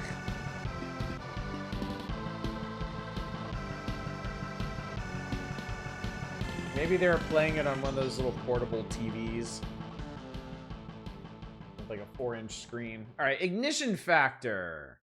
This game is insane. Ignition Factor puts you in the midst of a firefighting team faced with realistic catastrophes. Different fun, good graphics, control, and game design. Game doesn't last long enough, not enough scenarios. They didn't mention anything about the absolutely insane localization. That is an unfortunate oversight. All right, chat. It is late, and I am tired, so I'm just gonna kind of skim through the rest of these, so we can get through it. Because I don't think this is a night's worth of games to come back to. Itchy and Scratchy. Control itchy while computer controls Scratchy. You have a life meter. Simpsons, colorful style graphics, interesting mix of platforming and fighting. Really awful play controls. This should have been a two-player game. Jurassic Park 2, challenging due to the difficulty of defeating enemies, good music and sound effects, two-player option. Unbalanced play. Some enemies are virtually impossible to destroy, while others are simple. Weapons have little stopping power. I kind of experienced that too. Looney Tunes B-Ball, a different sort of sports game with fun characters and wacky moves. Fair play, control, and graphics. Fun game for up to 4 players. Annoying soundtrack. Don't expect NBA Jam with tunes. That's for sure. Metal Warriors. Excellent action. 2-player fun. Cool sci-fi graphics. Excellent play control. 2-player split screen scrolling views can become confusing. Yeah, I never mentioned this, but Metal Warriors actually has a 2-player versus mode that's played in split screen. On some pretty big maps, too, so it can be kind of tricky to find each other to blow each other up. Space Jam was not out at this point, no. I don't think. I'm pretty sure if Space Jam was out, they would have mentioned it. Feels a bit weird to randomly do a Looney Tunes baseball game before that. I mean, they were putting Looney Tunes into everything. There was a separate Tiny Toons sports game, and then Looney Tunes B-Ball. I think they were just trying to see what would stick with the property. Micro Machines, simple and fun if you have a crowd of drivers. Tiny vehicles without much detail, slow racing speeds, awkward overhead view. NBA Jam Tournament, excellent graphics and improved play control over the original NBA Jam. Battery backed up memory. Extra players on team rosters. Also, they love it. They're just spooging themselves over it. Secret players have no injuries or stats. Extended rosters accessible only after completing 1 full round. Oh, boo-hoo. That Pinball Fantasies isn't realistic. Simple graphics that aren't realistic. Only 4 tables. God, I can't imagine. Rise of the Robots. Great graphics, poor play control. Speedy Gonzalez, good graphics and play control. Once you memorize the location of the captive mice, the challenge is gone. Little replay value except for increasing Speedy's speed. It's Speedrunner Gate. For Speedy Speedheads. Tetris and Dr. Okay, what did they say about Tetris and Dr. Mario? Great challenge and fun, especially a 2-player match. Minus side is you probably already own these on another platform. No, there's a lot more wrong with it than that, Nintendo Power. The Tick, humorous and interesting substages, spoon moves, not very challenging, enemies don't become increasingly difficult. And Top Gear 3000, blazing speed, easy controls, multiplayer option, 3D terrain jumps, and the challenge like Top Gear 2 isn't that great. That's for damn sure. We were blazing through that no problem. Is this Dragon Quest music? No. This is... Fuck, I can't read this. Here, I'll copy... Here, I'll timestamp it. And put it up here. And you can double check for yourself. Alright, chat. Well, against all odds, we actually did it. We made it through. They're now playing this month is just, it's all... They're now playing this month is all Super Nintendo games, and I realize they don't have Bubsy 2 on here. I guess Bubsy 2 is not actually out yet. So they got out ahead of themselves. The editor picks for this month, well, far and away the favorite is Tetris and Dr. Mario, which is stupid. Because it's a worse version of both games. NBA Jam Tournament Edition had 4 out of 5 seals of approval. Metal Warriors and the Ignition Factor got 3. Ignition Factor is a cool game. It's just the localization is bewildering. Bust a Move got 2 and Top Gear 3000 got 1 from their resident simulation fan. So yeah.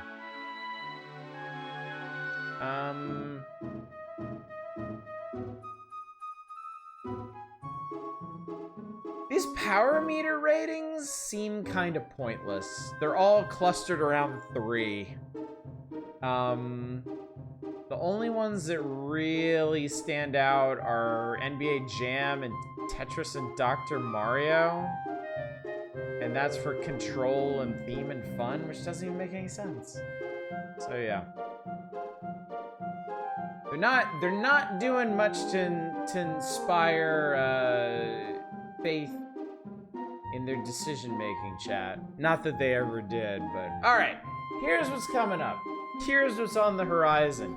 There's another Flintstones game coming, but wait, it's the movie Flintstones.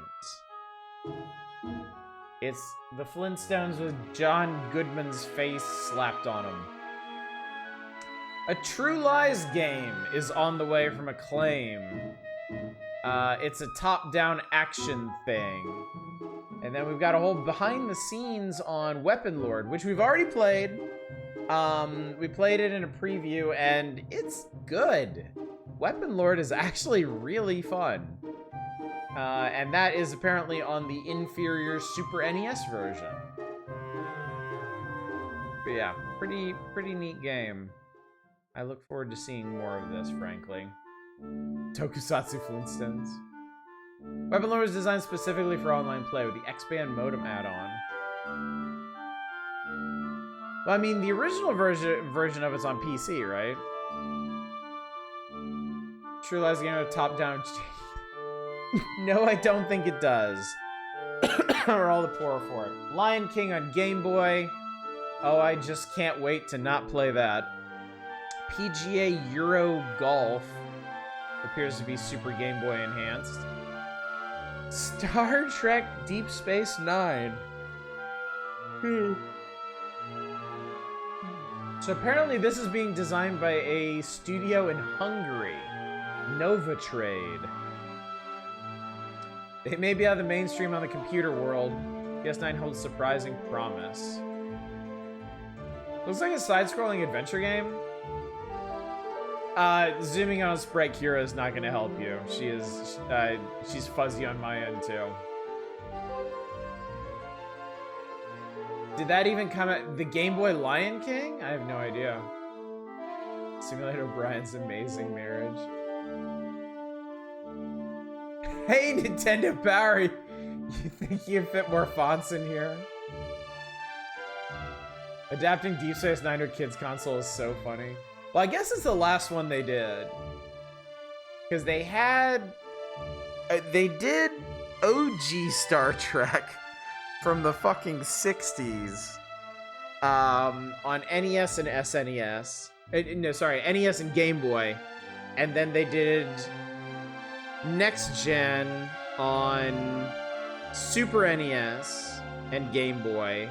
And then they did Starfleet Academy on Super Nintendo. They were gonna do Generations game, and I don't think that happened. And I guess Deep Space Nine was their last stab at it. And there's Kirby's Dream Land 2 on the way, which I am looking forward to.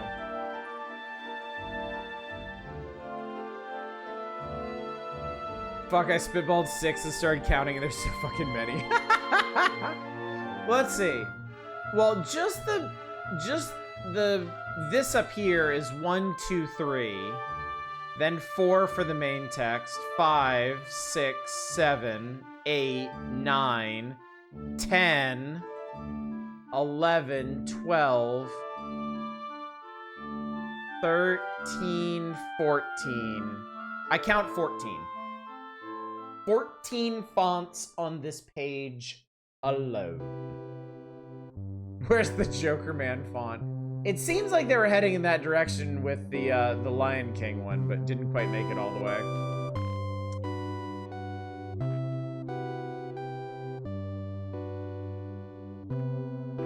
A crime against graphic design. It is their passion. Oh boy. Alright, what do we got here?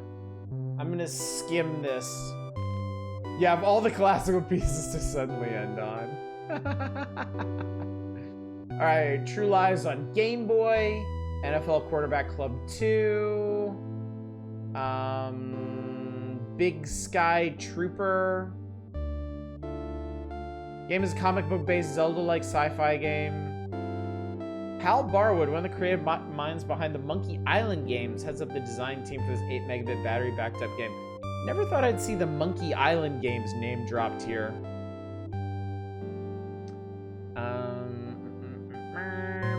Diddy News. Next fall sequel to Donkey Kong Country 2 is what they're talking about. Mortal Kombat 3 is on the way. Sunsoft. Here's a real shocker. Sunsoft, the company that brushes into the most innovative Super NES games like Bugs Bunny Rabbit Rampage, Tasmania, and Roadrunner's Death Valley Rally, has dramatically scaled back its American office. Justice League and Porky Pig's Haunted Holiday may be the final Super NES products from Sunsoft. Oof. Claims making Batman Forever, Ocean of America. Invested heavily in high-tech authoring systems and tools. The earliest efforts are shown here in these rendered scenes from Lobo. This is 3D Lobo here.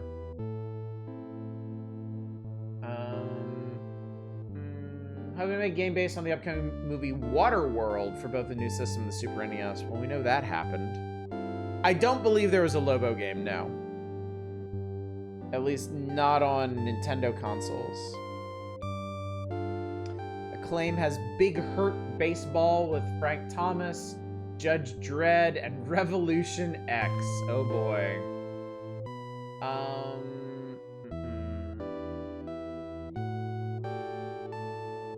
Virgin Interactive has Cool Spot 3? Was there even a Cool Spot 2? And then Aladdin on Game Boy. Tecmo NHL Hockey.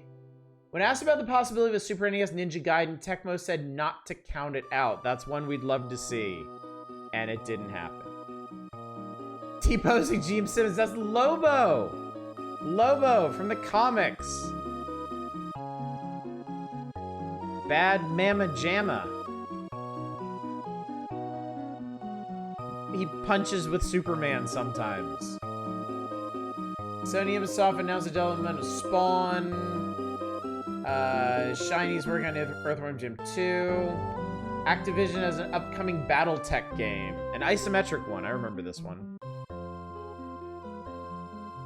I think Lobo's gonna be Jason Momoa and Yeah, I think I heard something like that. And that's it, chat. We did it. We actually finished this in a night early. Coming next issue, April of 1995. Spider-Man the Animated Series, Addams Family Values, Sports Scene, Epic Center, Nintendo 64 update, and of course, Stargate. Big ol' feature on the Stargate platformer. Oh shit, Ogre Battle. Shadows, you missed so much. Shadows, I don't want to hurt you, but we played Ogre Battle and Uncharted Waters New Horizons in this issue. You also missed a PS1 RPG night last Friday. And I played Persona.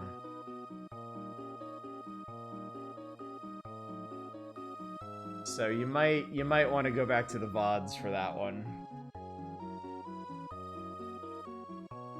I didn't hate... Who the fuck told you I hated Persona 2? I did not hate Persona 2. It was fine.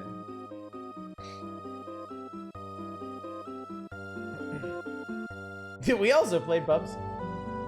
Oh yeah, and you missed Artie Lightfoot again. I had completely forgotten that I played Artie Lightfoot. And played it again and basically did the exact... I went back and watched my VOD of what I did with Artie Lightfoot before, and I basically did exactly the same thing. That's the impression I got when asked in Discord and Eva answered. Well, there's your problem. There is your problem.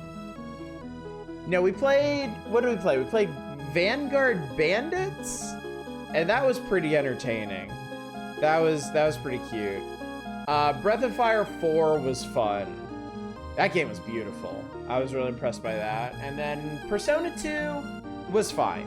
I mean, I'm not interested in the Persona games, that's all. I certainly don't think Persona 2 was bad. But yeah, just not my thing.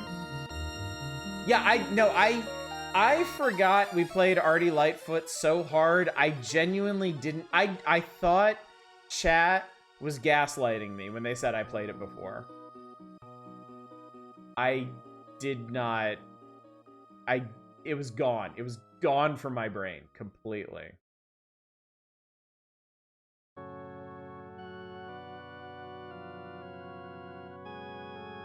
So, yeah. Anyway, chat. Long story short, go back and watch the VODs.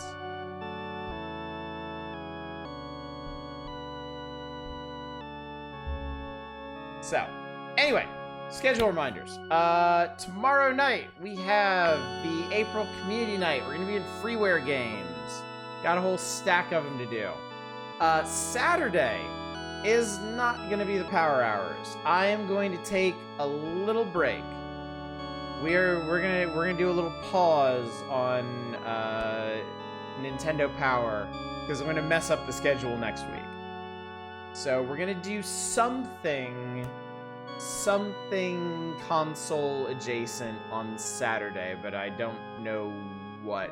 It's too late to nominate freeware game. As long as it's not too hard for me to get, nah, you can throw some stuff on there. You can throw a thing on there. Just make sure it's easily accessible. So yeah. Community night tomorrow night. Something console and retro on Saturday. No stream on Sunday, because I never stream on Sunday. Monday, we're going back to Bone Razor Minions. We're going to do a Democratic playthrough of that. So if you want to do Bone Razor Minions Tuesday and Wednesday as well, you got that option. Next Thursday, 1 week from tonight, will also be something not power hours, something consoling. I don't know what Friday's stream is going to be, but not this Saturday, but next Saturday, there's going to be no stream. I'm moving it. There's going to be no stream on Saturday. I'm going to stream on Sunday because it's May the 4th, and we're going to start our big Star Wars game that I'm planning. So, all right, that's enough reminders. That's enough. That's enough of that. Let's go find somebody to raid. Like... Smite. Spike's playing GoldenEye. Let's go see him play GoldenEye. Let's do that. There streams a skull, gold platings. Alright, chat. Anyway, thank you so much for coming out tonight. Thank you for joining me for the end of March 1995. We did it! We made it! And we got stuff to look forward to, like Stargate. And more Spider-Man. But we're gonna do some other fun stuff in between now and then. If you wanna know what it is, you'll just have to show up and find out. So hopefully I will see you all out tomorrow night for the April Community Night. But until then, as always, y'all take care. Bye, everybody.